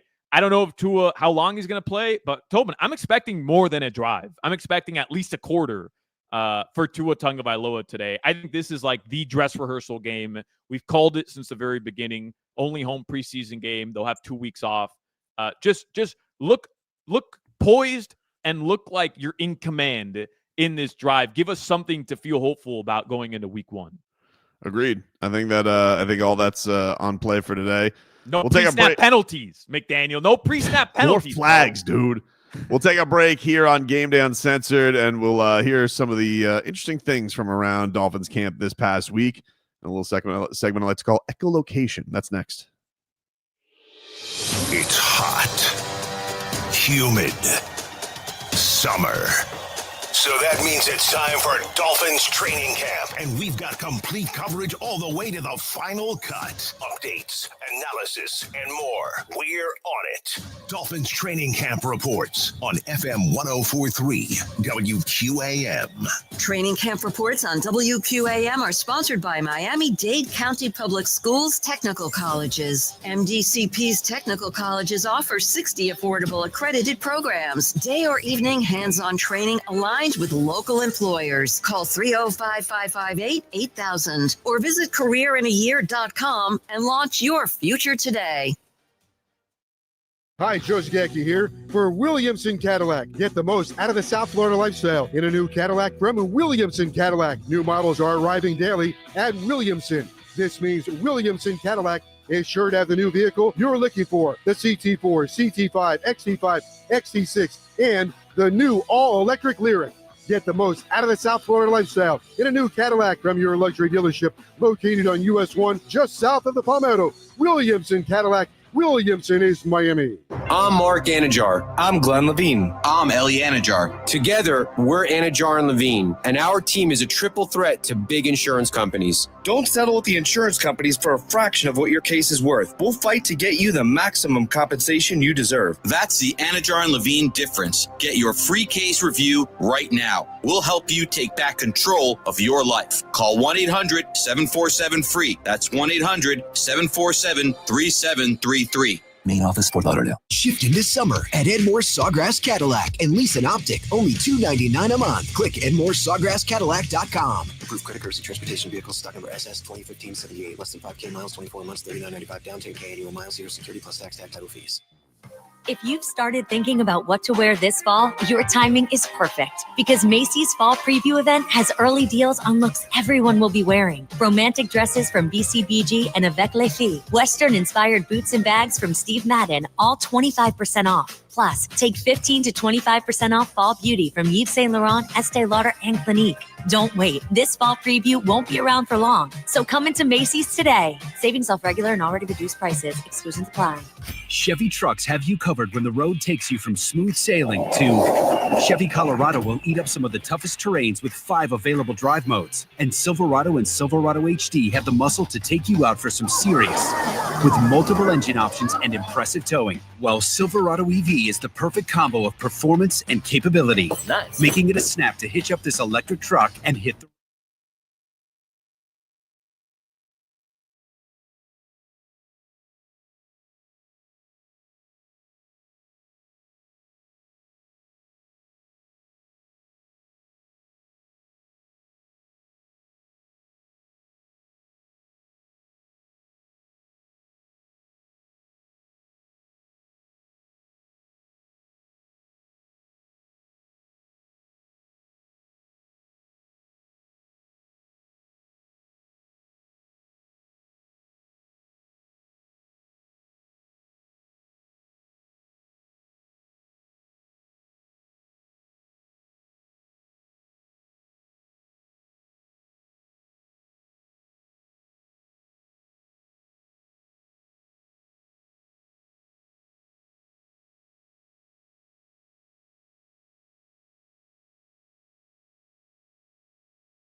Now, let's get back to Game Day Uncensored. The pregame show for real Miami football fans on FM 104.3 WQAM.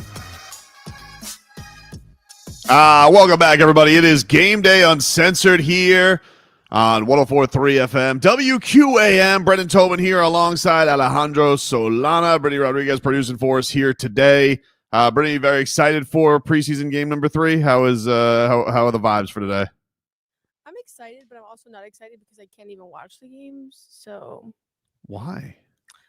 Because I don't have cable because I'm a poor little girl, and You get the antennas. You get the antennas at Publix. What? Yeah, little antennas. Tobin, you're talking to a much younger person. They don't even know what not an antenna hard. is. You Man. guys know how to They don't use know what an antenna computers. is. Come on. You can buy antennas? You can buy antennas at Publix for like $15, and you could get the games. Just plug them into whatever TV you have, and boom, you'll get Channel 4. That's so interesting. Well, this is not a foreign concept. This is where television used to come from. This is my kind of content here. I like. This is I thought crazy. you had, I don't know, have cable. Interesting. You can just buy antennas. Yep, you can do that. You could do that. That's one of the things. It's like one of the big NFL things. We're always going to make it available for everybody.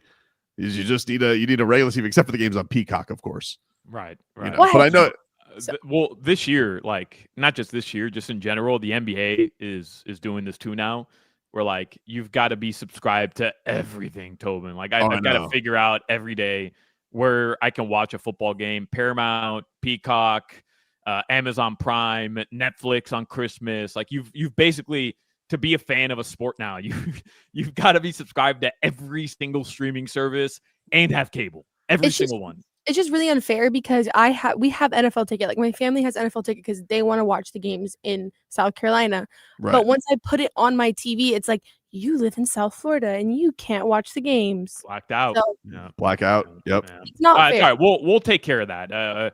I'll share my YouTube TV password or something with Brittany. Like you're watching watching Dolphins this year, Brittany. You got to be able to watch the I Dolphins. have to go to someone's house to watch the games. Brittany's going to be stuck here watching like a Cardinals game on at 1:00 or something like that. That makes no sense. Don't go to Vlad's house. You're watching the Jets. Yep, exactly. All right, let's take a little look. Omar Kelly's going to join us in about 15 minutes. We'll talk to Omar. This is a segment we used to do on the Porpoise Pod when we in the iteration Solana and I were doing Dolphins talk. Rest in peace. Rest in peace to the Porpoise Pod. You know, but no longer with us. But it was a hell of a name. It was a hell of a name, and it was a hell of a time.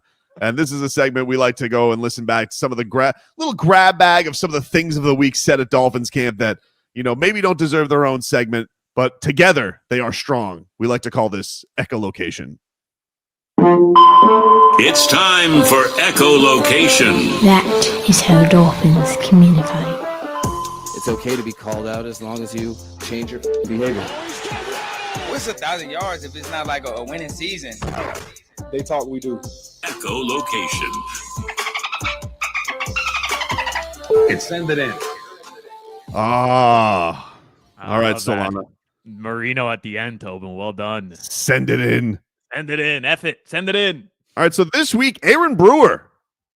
He's still pissed off about that Bears practice. This was Aaron Brewer saying he thinks they're fake physical. They're for a joint practice with Chicago. I feel like they were like some BS, you know what I'm saying? Because they was out there tackling and this and that. So it was like fake physicality, you know what I'm saying? Like if they out there playing tackle football and everybody else was out there playing like 7-on-7 or something, like it's fake physicality. And you kind of seen that when we went out there and played in a real game. But when in Detroit, I say like they just talk like you gotta have your mind right like every day. You gotta approach it the same way. Like you can't short step or do anything like that. Like I don't know how to put it really. I say just come with that same mentality every day. You know what I'm saying? No matter who you going against, who it is, like come with that same mentality and that same dog in you every day.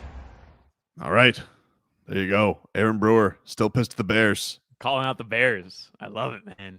I love it. But also, like, wasn't that the whole thing with the actual fight with the linebackers where it's like, hey, they're being physical. They're taking cheap shots. Yeah. Like, what are you going to do about it? You know, Right. like how are we going to respond? What are we going to do about it? And some of the Dolphins were just like, well, whatever. And then, you know, you've got some of the other Dolphins players like Jordan Brooks is telling you, bro, go tackle that guy. Like, take him out. Let's go.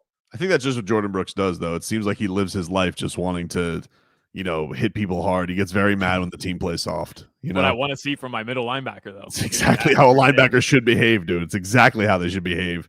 Patrick Paul this week, he was asked about the Dolphins' offensive line. ESPN has ranked them 30th among 32 offensive lines. Yeesh. This was him on trying to prove those people wrong. As far as rankings, I don't really look into those. You know, I kind of stay off of that. But, you know, it's just something that's, I wouldn't even say fuel to the fire, but, you know, we're going to prove those wrong. You know, if they have us there, we're going to prove them wrong, and that's what we do. All right. Very confident young man. He's caught with the fire. Solana, it rests on his giant shoulders to please fix this. What? And I love the answer. It's like, all right, like F those lists, basically. Like, we'll go do what we got to do.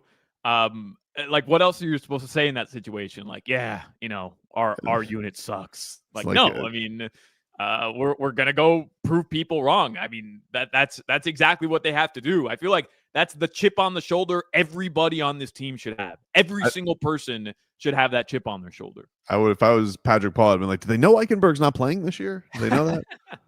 It's gonna be a lot better. He's not on the he's not there. Eichenberg, can't believe we're still, you know, he's there. I mean, lingering. He's not starting, somewhere. But we're gonna see. He's one snap away. We're gonna see Liam. I hate to break this to everybody. Liam Eichenberg will be starting a football game at some point this season. It's the National Football League. Injuries happen. He will start a game this season for the Miami Dolphins. Hate to break it to everybody, but the Liam Eichenberg Express, you know, we're not able to buy tickets just yet, but at some point tickets will be available. You guys can have my tickets. You can have my tickets for that day. If anybody wants extra tickets, I'm giving them away. Jack Jones, he is trying to vie for one of those starting cornerback spots, and a lot was made of the fact that he got cooked by Amon-Ra St. Brown in the joint practice. We all saw the highlights. This is what he had to say about that going viral. It was good, man. I knew it was going to be, you know, the best work out there possible. You know what I'm saying? I mean, y'all seen the tape. He cooked me, man. But, you know, I got better from that, and I'm learning the technique that I'm not used to doing. So, you know, he made me better. So, if anything, you know, I'd rather it be him than anyone else. It's a fair point. Like, look, if you're going to get burned by somebody, Amon-Ra St. Brown, I think Fox put him out today as their number 3 receiver in the league behind Jefferson and Jamar Chase. No Tyreek on the top 10, by the way. But Amon-Ra St. Brown is a dog, and if you're going to get cooked by somebody, it's not a bad guy to get cooked by, but, you know, it was a tough day for Jack Jones, who did, by the way, I saw that sick-ass play that he had in camp this week where he tips the pick to Storm Duck. Yeah. That was a nice play. He can't lie either. It was all in 4K. Like, That's this true. Dude got absolutely just run up and down the field by Amon-Ra St. Brown. Can't lie about it when it's all in 4K, Tobin. You just can't. It's tough. It was tough sledding. It was tough sledding, that's for sure. Another member of his defense, Terrell Dodson, who, of course, we were just talking about. Jordan Brooks and him getting into a little bit of a scuffle. Well, maybe one of the reasons he's on peace is because he wants the Dolphins to be like a martial arts legend. Here's Terrell Dodson. Yeah, man. The mission was just become one, man. Just move as one. Like Bruce Lee said, like move as water. It doesn't matter. Like you put water in the bottle, it becomes a water bottle. Just being adapt to anything, like chameleon. So it doesn't matter where you are. You just adapt to it, and you thrive in those situations, no matter where you are. Yep. Bruce Lee did say that. He said, "Be water, my friend." That is somebody who's spending a lot of time with Mike McDaniel, ladies and gentlemen. Mike McDaniel must love that guy. Just kick back in the office. He's like, it's Terrell Dodson. He's one of my guys. I'm glad we kicked David Long to the curb. Yes or no? Mike McDaniel will use "be like water" making its way through the cracks at some point this season. He will use that. Be like water and a chameleon together. A water chameleon. Just blending in there. Can't be just, I don't know. But it felt like he was going somewhere there. But Dolphins do love water. That's true. They do. That is true. And then finally, here in echolocation, Anthony Weaver. Just figured we'd leave you with some goosies here on this segment. Had a lot of great things to say about his first-round pick, Kenneth Grant. I think effort ultimately is a choice, right? That's a battle between you and you. Now we're expecting uncommon and elite effort from everybody. I think it sends a particular message to the rest of the team and opponents when that guy is 340 and doing that. I think he hit 17.9 on the catapult was what was reported. I didn't know he could move that fast. But I think it's just a credit to everything we've seen on tape. And Dolphins fans should get excited when people with that mass are moving that way. He impacts the game sometimes without even hitting the stat sheet. There was a play where a guy was running a speedo, tight end was running a speedo, got away from our nickel. It was a slot. Nickel kind of tripped, fell off, was wide open. That ball sailed because Kenneth Grant was pushing the pocket, right, and got a hand up. So there's times I've seen it multiple times with Justin Madubuike when I was in Baltimore. There's times he affected the play without making the play, and you're going to see a lot of that from Kenneth Grant too. Wow, that's exciting. I also love his voice. Oh, it just like the second you hear it, it's a soothing voice. Yeah, right, sounds like it's like Paul Maurice, like Paul Maurice when he just says word, like it's just like he's got like ASMR voice. Mm-hmm. Yeah, just something about the way that Anthony Weaver speaks, and the way he just tells it to you like it is. I love when somebody describes a football player as just like a body of mass. Yeah, like that mass is coming at you. Like, oh, talk to me, Weaves. Talk to me, bro.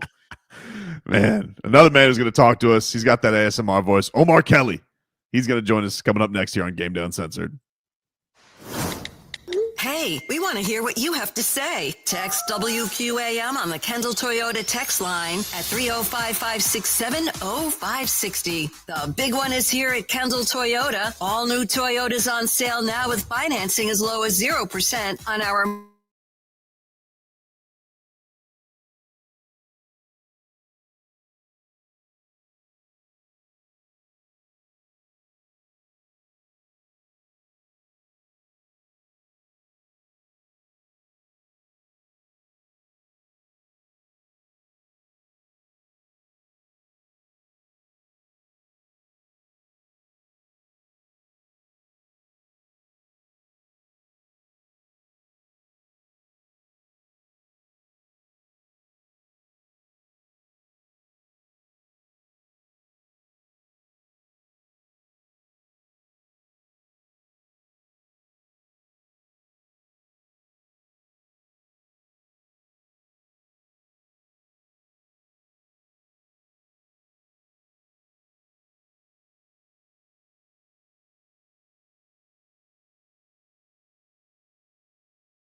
The last preseason game of the year for the Dolphins, and there's a lot on the line for players as they fight to make the team. Running back, quarterback, among others. Darren Waller is back, activated off the PUP list. Also, new faces, including linebacker Matthew Judon.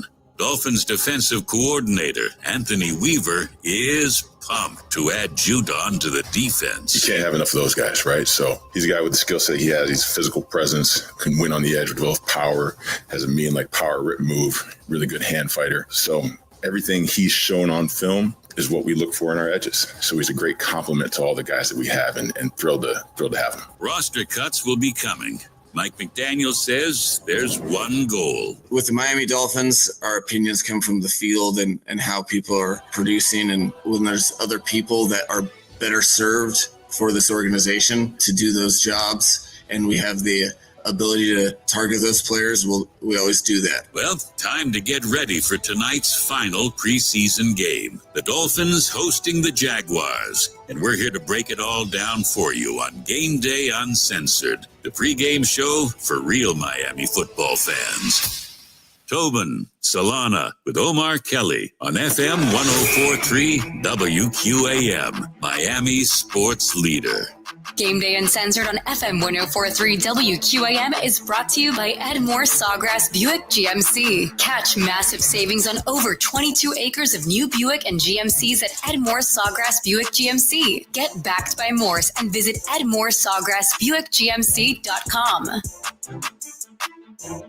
All right, welcome back, everybody. It is Game Day Uncensored here on 104.3 FM, WQAM. Brendan Tobin alongside Alejandro Solana. Brittany Rodriguez producing for us here on the program. And this is the time of the show where we'll go out and speak from Hard Rock Stadium to Omar Kelly, Miami Herald, Miami Dolphins columnist. Hello, Omar. How are you?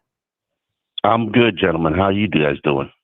Doing fantastic, man. We're getting ready for a preseason finale. Who couldn't get the Goosies over that, you know? A preseason finale that features your starters playing at home. I'm excited about it. This is probably going to be as close as we get to seeing the actual team, except for no Tyreek Hill, no Devon Achane, and no Darren Waller. So 3 of your top offensive weapons. But, you know, it'll be fine.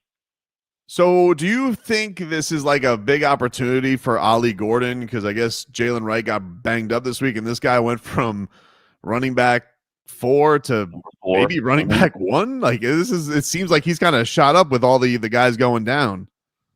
Oh, absolutely. You know, very hurtful that Madison isn't healthy. He suffered a neck injury against the Bears.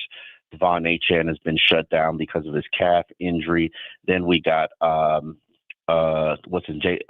Wright, who we don't necessarily know what the issue was, but issue is we'll probably find that out today. But it's doubtful that he's going to be available for, if not this game, probably a couple of weeks. But even when he was here, he was averaging 1.5 yards per carry. I did a superlatives basically about training camp that ran in the Miami Herald, and funny enough, I had him as my biggest, most improved player in the spring, and now he is my biggest disappointment. I don't know if I've ever seen that kind of jump from most improved to the biggest disappointment. But I could tell you he was probably the one player who wasn't having the camp that I expected. What's your concern level at, Omar, in terms of Jalen Wright and Devon Achane obviously dealing with these injuries, that the Miami Dolphins could very well be going into week 1 with rookie running back as their only running back? I mean, obviously they'd have other guys behind him, but he would be running back number 1, and you potentially won't have Jalen or Devon Achane if they're trying to slow play him from that calf injury. Like, what's your concern level for that? I think Devon Achane will play. He's not in any walking boot, which is a step in the right direction. The one thing that you do have to be careful about with a calf injury is that sometimes it leads to an Achilles injury, and you just can't afford that with Devon Achane. So they shut him down for 3 weeks, but I think he should be healthy enough for the season opener. To me, the key is not to get Ollie Gordon hurt in this game. That, to me, I don't even know how much I'd play him. I'd probably give him, maybe 15 because he does need the work. He does need the snaps. He does need the reps behind the offensive line. He does need to catch passes from Tua, especially if he's going to be playing a major role with this team. But I do expect them to be aggressive on the waiver wire, claim wire, signing veteran running backs because and really they need Jeff Wilson right now because he's probably going to be cut from the 49ers, and he knows your offense immediately. And that's really the situation that they find themselves in. So I wouldn't be surprised if Jeff Wilson is added to the practice squad next week, and maybe they put in a claim for running back. Chris Brooks, I was watching the Green Bay game, and probably about 4 running backs came into the game before Chris Brooks did. I don't know if he's battling an injury, but it would be wonderful if they were able to get Chris Brooks back, but I don't necessarily see that happening. But running back happens to be a position of need for this team, and also offensive tackle. They do not have a backup left tackle on the roster. How they're going to address that, I don't know. That's not something that you could write out and cross your fingers and hope you get by. Omar, who is give a couple of names that like fans hear all the time that you're not going to be surprised come Tuesday they're cut? Ooh, come Tuesday they're cut. Fans hear all the time. Taj Washington is probably on the fence. It really depends on whether or not they keep 6 receivers on the 53-man roster. D. Eskridge has outperformed him. D. Eskridge is really bald. He's my top performer he's my biggest surprise of training camp. Tanner Connor's a guy that's probably on the fence. The team has invested 3 seasons in Tanner Connor. Yeah.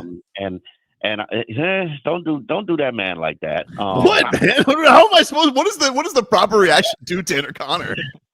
How many touchdowns would that man have if Zach Wilson actually was an accurate quarterback? Oh, that's fair. That's fair. That's very fair. Yeah. Maybe I can bet on him instead of Julian Hill. Stop it! You know Julian Hill's going nowhere. Let's see. Is Cam Smith safe? Like I saw, like Anthony Weaver kind of sounded proud that he made a tackle. Is he safe to make the team? I don't know. I would have told you he was a dead man walking probably a week ago. Then he had a pretty respectable game against the Lions. He's healthy. He's got a ton of talent. They invested a draft pick in him, so they don't want to move off from that. And right now they've got so many injuries at the cornerback unit. They might begin the year with 2 players, Ethan Bonner and Kendall Sheffield on IR. I'm not sure. Maybe Dante Trader goes on IR. So it might make room for Cam Smith. The one thing I know about Chris Greer is he is absolutely fundamentally opposed to cutting his draft picks. But a guy who will probably not make the team is Eric Uzukama. No matter, Eric Uzukama could probably come down with like 180 yards of receiving yards today. And I think they're done. Well, yeah, I mean it's preseason. That's what he does. And if Skylar Thompson was still here, Omar, he might break a preseason receiving record. That's the way it works. Let's not disrespect Skylar Thompson because he's up there balling. He's balling. People are actually saying that he should be the number 2 quarterback. You know the game, Skylar Thompson. Yeah, it is that time of year with him. Hey, Omar, what about on the offensive line, guys who are like on the fence? Because I remember, I think it was last week, maybe I heard you on with Joe, or maybe you told us that Keon Smith, like you were kind of just done with Keon Smith, and you're talking about the left tackle. Larry Borum probably is the backup left tackle because they've used him at right tackle as well. He can't be. He can't be the backup left tackle. He is horrendous at left tackle. But he's on the roster, Omar. Like he's going to make the roster, right? You would agree? He's going to make the roster, yes. Right. But he is not the backup left tackle. And if that is your final answer, you might as well wrap the season up now. Well, then who is? Liam Eichenberg? Like as of guys who are there now. You know what? For you guys, because we began this all together, Liam Eichenberg Express. Oh, man, do I want to ride that train right now. It has been that bad. It has been that bad to the point where we were mocking Liam. We were wondering why they signed him. Liam is head and shoulders better than any backup they have on this roster. Not even it's just close. not possible. It's not possible. He would be my top backup at every position: left tackle, right tackle, the left guard, right guard, center. It is so bad. Liam Eichenberg, I'm praying he's healthy. Oh God, you're not though. You're walking back into a toxic relationship. You don't know. Like, I'm trying to help you here. I know it's a bad relationship. However, I need him. You need. You don't. You don't need him, Omar. You don't. You don't. Have you seen the alternatives? Have you been out there on these streets? I don't want. I don't want to know any of them. I'd rather be single. Like play with 4. Put another tight end out there than Eichenberg. I don't know. When I tell you it's been that bad, and you'll see it. You'll see it. Like you'll see it. Man, Liam is going to come to this team's rescue this season. Let's just put it that way. No, he's not. What does that? What does that say about the state of the team, Omar? If, I mean, let me just if this man was free for anybody to have, and somehow he ended up back here because nobody wanted him. Everybody needs offensive. He didn't end up back here because nobody wanted him. He ended up back here because they gave him a fully guaranteed contract. I think it's just short of $3 million. He's being paid as a backup. He's accepted his backup role. He's got a knee injury. He's healing on the knee injury, and trust me, you want that man healthy because I can name you the backups: Keon Smith, and Andrew Meyer is injured right now. Liam Eichenberg is better than Daniel Brunskill. Liam Eichenberg is better than Brandon Daniels. Like, I would struggle to get to. Liam Eichenberg is better than Larry Borum. I'm not kidding. It's that bad. I would like Liam Eichenberg to be out there for you to see him side by side, because it's always like when you're not playing, it's better for you. So you're saying I've romanticized Liam Eichenberg? Yes, you're romanticizing a time that like you're forgetting about him falling flat on his face like every single game. I watch these guys fall flat on their face every single day. I know what Liam looks like. Come on, I invented the Eichenberg Express, and I want to ride it now. Oh my God, I'm terrified for you. I don't want that for you. I really don't. I really don't. Oh, you should not want that for your team, but that's where they are. Like, people are so panicked about the cornerback position. Oh, trust me, you need to be panicked about the offensive line. You absolutely need to be panicked. It will undo this team. Like, people ask me, "Oh, we got a chance this year?" And I'm like, "No, your offensive line's not good enough. Jeez. It's just not." What about? I'll move to the best unit on the team then, Omar. Does the Matthew Judon signing essentially mean Mo Kamara is toast? Oh yeah, Mo Kamara's been toast. Mo Kamara's he got passed up by Grayson Murphy and Derek McClendon a long time ago. Yeah. Mo Kamara has been toast. So the man, it's funny because, well, it's not funny. I asked, what does that mean for these young pass rushers, to Mike McDaniel, and his answer was, and this is true, well, we just so happened to, the day we signed him and he practiced, we just so happened to have our best performance of practice from those guys, and Judon was the star with like 2.5 sacks. They're a very deep team when it comes to edge. I'm not sure they're going to need to blitz to create pressure. If they actually had decent cornerbacks, they might be a top 5 defense in the NFL. Now, the problem is they probably don't have decent cornerbacks. It's just adequate. They need Jack Jones to really become a disciplined cornerback. They need Ethan Bonner to get healthy and develop. They need Storm Duck to get healthy and develop. They need Jason Marshall Jr., who they moved to the nickel spot just last week to learn quickly. It'll be interesting to see how it all plays out, but they're very committed to the fact that they're going to go with these young cornerbacks for this season, and they're going to help a lot of them make a name and career for themselves. How it'll play out, I cannot answer for you, but I will say this: outside of that Detroit Lions practice where they just absolutely struggled to contain Amon-Ra St. Brown, and it was really Jack Jones who struggled, and the man came out and basically said, yeah, I got cooked. They have not been bad. They have not been good, but they have not been bad. We saw that you tweeted out, we were talking about the Stephen Ross thing. You think he talks today, Omar? I didn't even think about it until you guys were talking about it, and I can't remember a year where he doesn't go in the booth. And I know Steve. I know Steve used to like the media. He used to like talking. He took pride in the fact that he owned this team, and took pride in the work that they were doing to try to transform this franchise. And truthfully speaking, I've only seen him at practice one day, and that day he just looked frustrated and annoyed. And I think that that's the sentiment that he has with this team right now and this season. And the one thing I know about Steve Ross is that he despises apathy, and this fan base is very apathetic towards this team right now. And that to me ensures that if they don't win, everybody's going to be gone. Omar, what's one thing Tobin had brought this up earlier? Like, what's one thing you want to see from the starters? I know you said obviously you don't want to see any injuries, and we definitely don't want to see Ollie Gordon kind of be put in a position where he's carrying the load today. But what's one thing, like Tua gets under center today? I know there's no Tyreek, that you want to see from the offense. Is it just the idea that that offensive line needs to prove something to you, or do you want to see? My take was no pre-snap penalties. Like let's see Tua have command of this offense.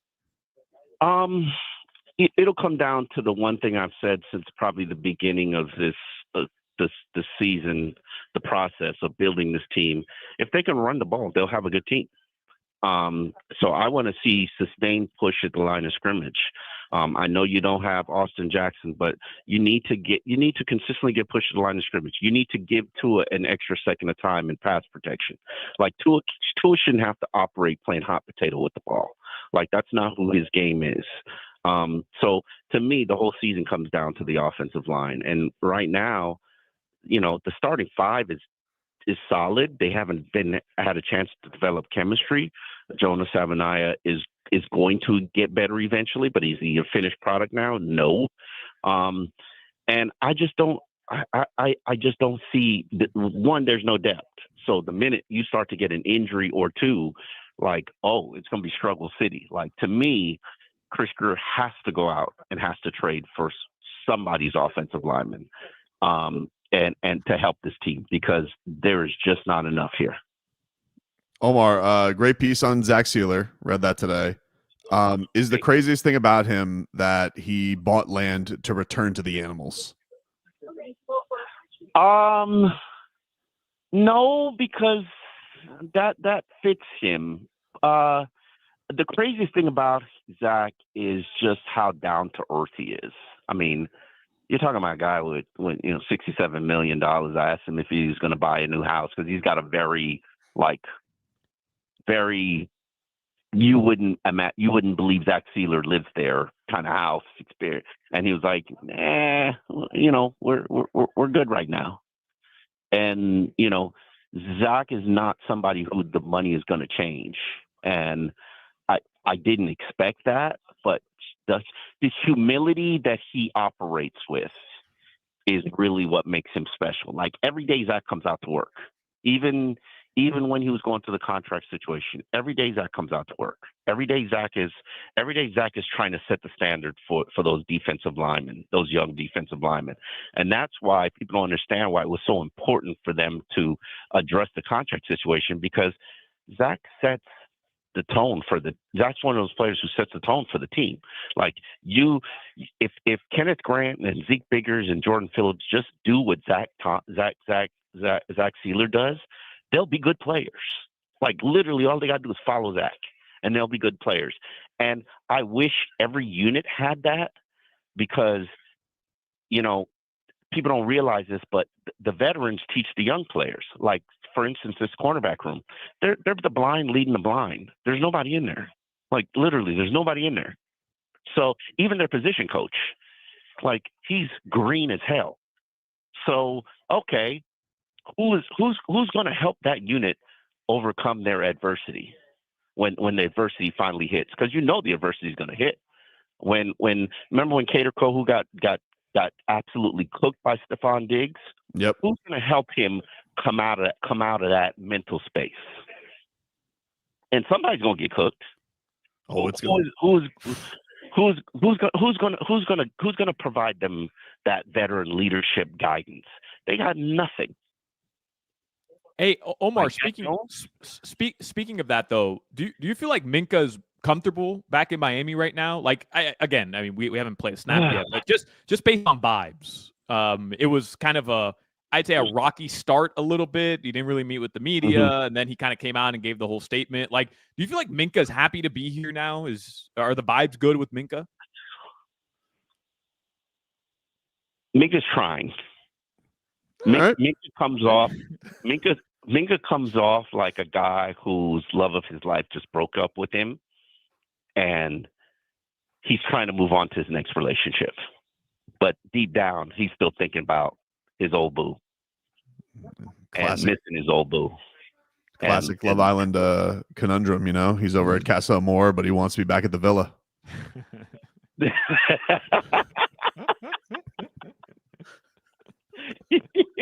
Only you could put it there. Yeah. Minka's home with his family. His brother is literally playing right now for St. Thomas, getting their butts kicked by California's number one team on national TV. His family lived down here, which I didn't know until his family moved down here when he got drafted. And they never left. So this is technically home for him. He's just, and so things are a little bit more convenient, but I don't know if Minka's bought into, I don't think he's definitely not comfortable. And I don't know if Minka's absolutely bought into what everybody's selling around here. And I don't think he ever will, to be honest with you. Well, you know, when you see the Steeler way and you see it another way, it's just laughable. Yeah. Omar, appreciate the time, man. Enjoy the game. All right, guys. All right. Omar Kelly, go follow his work. Miami Herald, Miami Dolphins columnist, and all the fantastic work he does when he's on with us anytime during the station, and all his podcast platforms as well. Man's a content machine. We'll take a break here on Game Day Uncensored, and we'll look at who's going to give it a go today. Hear a little bit from Tua and what he wants out of this game. Take a break. More to come after this.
Now, let's get back to Game Day Uncensored on AM 560 Sports, WQAM, FM 99.9 HD2, and always live on the free Odyssey app. Brought to you by South Florida Lexus dealers and the Lexus RX, the luxury SUV for those who never want to lose their edge. Experience amazing at your Lexus dealer. Also sponsored by the free Odyssey app. Download it today to listen to us live or on demand. And by Edmore Sawgrass Chevrolet. Edmore Sawgrass Chevrolet is your lease return headquarters. Click EdmoreSawgrassChevrolet.com and see how you're backed by Morse when it comes to returning your lease. Ed Morse is a proud partner of the Miami Dolphins. And welcome back, everybody, to Game Day Uncensored here on 104.3 FM, WQAM. Brendan Tobin and Alejandro Solana here with you for another 30 or so minutes as we get you ready for Dolphins, Jaguars, coming to you from Hard Rock Stadium. We're streaming live on YouTube and Twitch. 104.3 WQAM is the channel there, and on Twitch, it's Miami 104.3 WQAM. For those who haven't subscribed yet, go give us a follow. And, of course, you can listen to us on all your audio platforms, Odyssey app, iHeartRadio, and TuneIn apps. It's all there for us, baby. Let's get to our starting lineups, which are brought to you by JM Lexus. JM Lexus has the best team in the business, a 4.8 Google rating with over 22,000 reviews and counting. JM Lexus, West Sample Road in Margate. Solani has sent me some during the break. It looks like we're going to get a Jalen Waddle today. Darren Waller's dressed to go. That's the word. He's going to give it a go today. I mean, I don't know if he's going to give it a go, but he's dressed. So, I mean, if you're dressed, you're probably you're out there, bro. So, I guess so. I'm surprised by that. I don't know about you, Tobin, but I'm very surprised that he's going to give it a go. Yeah, it says Tyreek Hill isn't dressed. No surprise there, as he's been banged up. But yeah, I'm surprised by that too. Jalen Phillips also dressed. That's David also Fiones. surprising. Yeah, David Fiones tweets out that he is leading out the defenders from the tunnel. Yeah. All right. So basically, it sounds like everybody except for Tyreek and Devon. Yeah. Looks like it. Am I missing anybody? I don't think so. That's good news. Sounds like it's going to be an active game. I'm excited about that. I kind of like that though, man. Like at some point, let's go. We got to be ready. You know what I mean? Like this is your one opportunity at home. Let's go. Let's get a quarter under us for all the ones. I like it. Hey, as long as the field's okay and nothing crazy happens, then I'm all right with it. But just remember, if anything bad does happen, you're dead to me, Mike McDaniel, just so you know. Don't look at me like that, Brittany. Those are the consequences. I'm sorry. You're Tobin, usually on Game Day Uncensored, historically for the past couple seasons, I've been very I don't want to say like skeptical, but I'm more of the skeptic about the team and about injury and about just in general, like things going wrong. And I don't know, I feel like the roles have been reversed here. I'm more optimistic, I think, than you are about. Well, I'm not being as annoying. I'm not being as annoying as Hockman is. Like, Hockman's like thinks that they're going to win the Super Bowl every week, and I know he's just doing his Hockman bit. Did you hear yesterday, like a Storm Duck situation? Like he literally went a full hour talking about how he's very confident that Storm Duck is our top cornerback. He's like, he's sick of Storm Duck being, I guess, like a punchline, and he feels like Storm Duck is ready to be the leader of the cornerback group. Storm Duck doesn't even think he's ready to be the leader of the cornerback. And I love Storm Duck. I mean, who doesn't love a guy whose name is Storm Duck? I love Storm Duck. I was like fired up that he made the team last year strictly off of the fact that we had our football guy make a sounder with his voice on it. If you could find that for me, Brittany, I would be very happy about that, because who doesn't love a guy's name being Storm Duck? Of course, but he was like he was like the 53rd man last year, and now you vaulted him into this incredible position. But at least I got our football voice guy to quack. Storm Duck. Quack, quack, quack. He's gonna quit. That guy's gonna quit. There's gonna be one day where Len sends him an email and he just writes back, no. No, I'm sorry. Take the money back. Take the Zelle back. I don't want it. Anyway, look, no, I get you, but I don't think I'm being pessimistic. I think I'm being realistic. I had very high expectations of this team 2 years ago. Last year, they burned me, dude. I was team pay Tua. I look a fool because, he decided to become, Mr. Joystick and put his head out there like a giraffe and, knock himself out for 4 games. And then once again, his hip exploded. So I'm just in show me mode right now. I'm not negative. Like, I'm looking forward to the season. I don't want anybody to think I'm not. I'm very much looking forward to the season. I can't wait for football, but we have to acknowledge what the holes are on this team. Like, there could be some serious surprises along the way. I'm very fired up for Ollie Gordon. I think that a lot of the rookies have potentially given us some buzz here. But, I mean, we all know. I mean, Omar's right. The offensive line is an injury away from being a disaster. The cornerback spot, I mean, we could be optimistic and say, oh, yeah, the pass rush is going to be great. But, the good quarterbacks in this league only need a couple throws to really burn you. And so, yeah, there's some real stuff there. And then I think the thing I'm most worried about, Solana, is just the infrastructure of them and Mike McDaniel and how they could handle if they hit adversity early on. Because in other years, okay, nobody was in danger of losing their jobs. Nobody was angry. Everybody was really hopeful. Right now, the fan base is, Omar used the word apathetic. It's anywhere between anger and apathy right now. If you're super positive right now, then you are really working towards that. You just have that in you as a person, which is great. I'm not judging anybody who has that quality. I'm just saying that's how you are. But most of the fan base right now is apathetic or angry. And I don't think that this team can handle a slow start. And I look at those first 4 games and I'm like, well, Buffalo, let's just chalk it up as a loss. They always lose to them. If they don't beat the Patriots, and then all of a sudden people are going to have the discussion. Yeah, now you're the 3rd team in the division with the Jets just starting to rebuild. It could set up for a depressing scenario. Yeah, no, I think you nailed it on the head, really. Like, maybe it's something that's not being talked about enough, but like, how will this team handle that adversity? How will they handle being punched in the mouth? Right. I know right now, everybody's kind of saying the same things. Tua's being like overly honest about his relationship with Tyreek Hill, but like Tyreek, right? Tobin, you would agree. He's saying the right things. He's got to be the better leader. He's got to prove to the team that, he's back with them. But what happens if they do have a slow start? Like, what is Tyreek Hill going to say when a reporter puts another microphone in his face if the Dolphins do lose to the Buffalo Bills, or if the Dolphins do have a game where like things aren't clicking on the offensive end and he's only caught, X amount of passes and he's not even close to sniffing 1,000 yards by week 8 or week 9? Like, what is that reaction going to look like from him? That honest reaction that we know is going to come at some point. I don't know. And I was arguing earlier that I don't necessarily buy too much into like the culture issues deep within the locker room. But if that legitimately is a situation where this team doesn't necessarily respect Mike McDaniel too much, if things aren't going well, like, is that going to become a thing? And I don't know. Like, I hope it's not, but I don't know.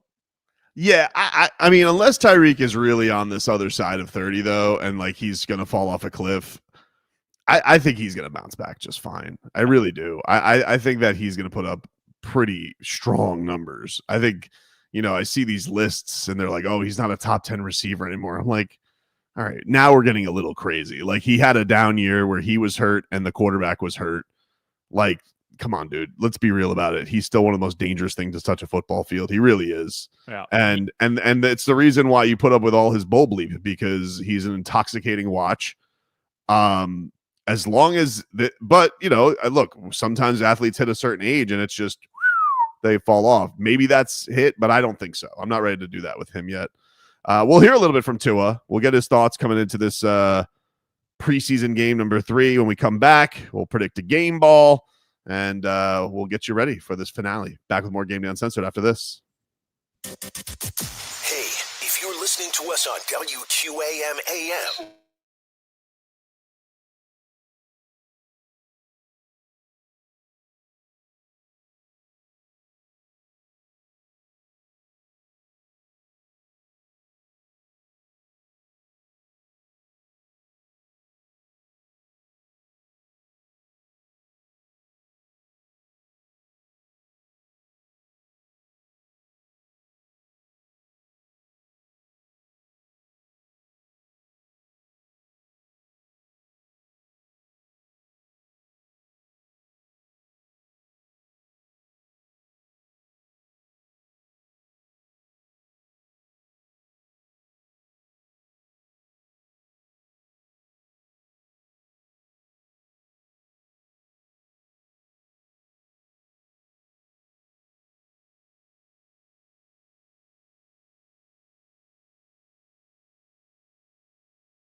AM 560 Sports, WQAM, FM 99.9 HD2, and always live on the free Odyssey app.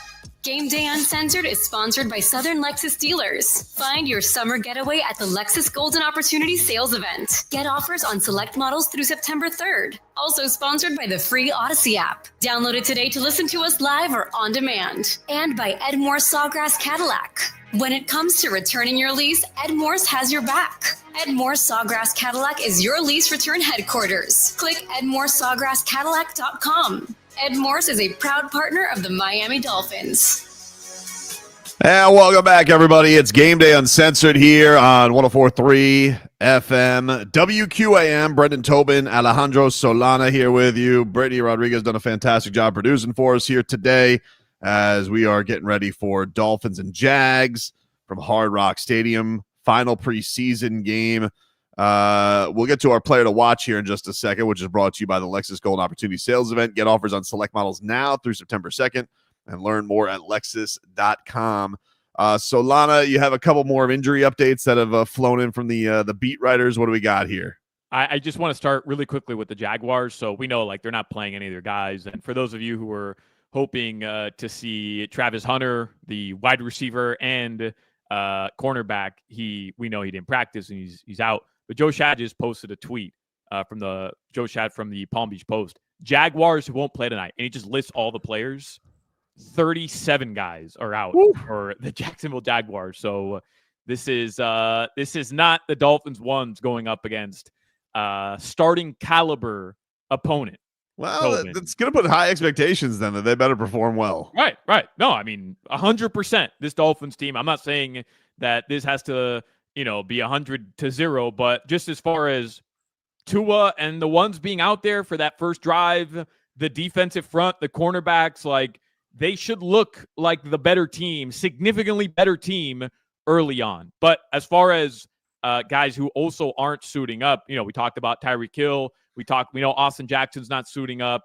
Darren Waller is, but also Jalen Wright, Omar Kelly tweeted out, is not suited up, but he's also not on crutches and not in a boot, which is good news. That is good news. He also may be feeling the pressure to get the hell out there and keep his job. And Kenneth Grant, this one surprises me, Tobin. Kenneth Grant, not in uniform, according to Chris Perkins. Yeah, he did miss practice this week. They said it was nothing too concerning. So, I look, he's obviously proven the dude's ready to play. I think. He's good. Yeah. So, I mean, go ahead. You got a lot of depth there. Let some other guy. Maybe they feel like there's a big roster battle there, and they got to make some decisions on active or practice squad because they are pretty stacked there. So maybe they're trying to get more snaps there. I wouldn't be too worried about that yet, but it does. I mean, obviously, it always makes you nervous when you see that. Yeah. And, but other than that, Dante Trader Jr. not in uniform. We know he's banged up. Not great for the cornerback room, but the Dolphins rookie won't go, and that's pretty much it. If the starting offensive line, according to the Miami Herald, Isaiah Smalls. I'll start from left to right. Patrick Paul, Jonah Savainaya, Aaron Brewer, James Daniels, and your right tackle in place of Austin Jackson once again will be Larry Borum. Please keep him safe, Larry. Protect Tua's blind side, please. I beg of you. Speaking of Tua, this is what he had to say about playing in this game earlier in the week. Here's what QB wanted to say. That'll be a great opportunity. Great opportunity. Hopefully we get to get Waddle out there. Just get him back in his routine, his game day routine, the feel of hearing the first play, going out, running the plays. And then, there's other guys as well.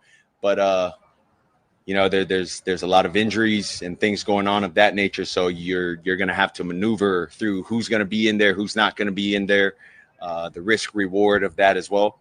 So that'll be cool to see Saturday night. That'll be sweet. That's always sweet. And it's good we're not playing at 1:00. It's not as hot, Oh, he's not kidding about that. Man, that first home game. Is the first home game at 1? The first one, it's a 1:00 against the Pats, right? Patriots, yeah, 1 p.m. Oof. Hey, welcome to the sun, Drake May. Bro, it's just been oh my today, God. like, a scorcher, man. a scorcher every single day. Yeah, that game's at 1. And then Buffalo, we know, short week, another Thursday night football game on Prime Video. And then you have the Jets the following week in Miami, Monday Night Football, 7:15. Do you did you see, we haven't talked about this, but did you see Xavier Howard signed with the Colts? So a revenge game, week 1, Xavier Howard. Obviously we'll talk about it then, but some were like, hey, we couldn't have brought in Xavier Howard to fill the void. Are you bummed out the Dolphins didn't reunite with X? I don't think X would want to be here. I don't know that. Like, I don't have inside info. Maybe he would have relished a little homecoming, but I don't know. I don't feel like X left on the best terms. I don't think he'd want to be here. And also, Tobin, look, man, you bring in Darren Waller, who hasn't played in over a year. Who's the Dolphins cornerback? We haven't even mentioned it, that they signed recently. Dantzler. Right. Cameron Dantzler. Yeah. Hasn't taken an NFL snap since 2023 either. He played for the Rocks League last year. Yeah. He played for the Memphis Showboats. All right. Shouldn't we be done with snagging guys who didn't play last season? Like, don't we want guys who are in the NFL? Like, we've taken enough flyers. I mean, he is in the NFL now. He's now in the NFL. He's with the Colts. Yeah, I'm good on not. Do you think he just signed with the Colts just to get ready for one game because he just wants to get a pick 6 and give Chris Greer the middle finger? You know what's going to happen. 2 interceptions, forced fumble. Like, literally the greatest Xavier Howard game in the history of time will be against the Miami. You just know it. Like, yeah, it's already written. No, Tua needs to carve his ass up. I'm serious. Like go at him. Yeah, they need to go at him. Like, throw every speed that you have at the guy. Like make him regret that he ever came back. I don't know the Colts. Truthfully, I haven't looked at it yet. Like, who their cornerbacks in terms of, like, I know Charvarius Ward is there, and I can't remember who else. Let me look it up. Oh, Jalen Jones. Well, either way, Tobin, there's no way that they're gonna put Xavier Howard, old ass Xavier Howard, on Tyreek Hill, right? Like, that's just not gonna happen. I don't know. I mean, I guess not. But but what if somebody gets a cramp and then all of a sudden he's back out there? Like that. It's possible. It's possible. But I know I saw that. I was like, oh man, like right away, huh? This is going to become a storyline of him facing his former team. That's going to be a thing. All right.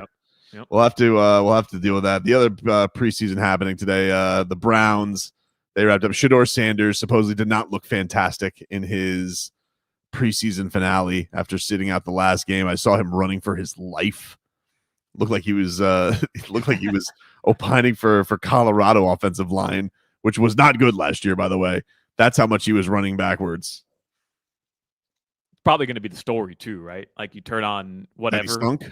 That, yeah, like, just in general, like, everybody's going to lead with that. They can't get enough of that type of content on every single platform, every single website.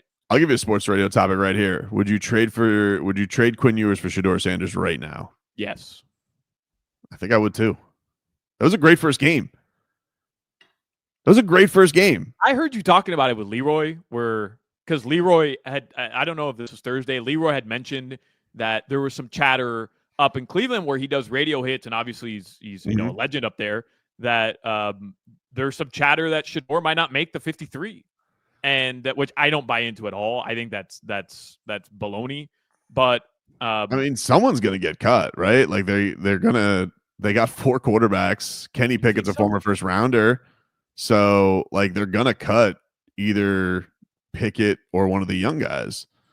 And I would imagine, I don't know what their contract is for Pickett, but I imagine that one of those guys is gonna be going to be available. Dylan Gabriel looked pretty good. I mean, he was a good college quarterback. He's just tiny. He is a good college. He was a very good college quarterback. I don't know. I think they keep all 4. Active. I genuinely believe all 4 That's crazy. Make the 53-man roster. I do. So, but if they waive one of those guys, they're going to get picked up somewhere. And then what? You wasted 2 5th-round draft picks on guys that you're not going to keep on the roster. Like, that's embarrassing. It's embarrassing of the Browns.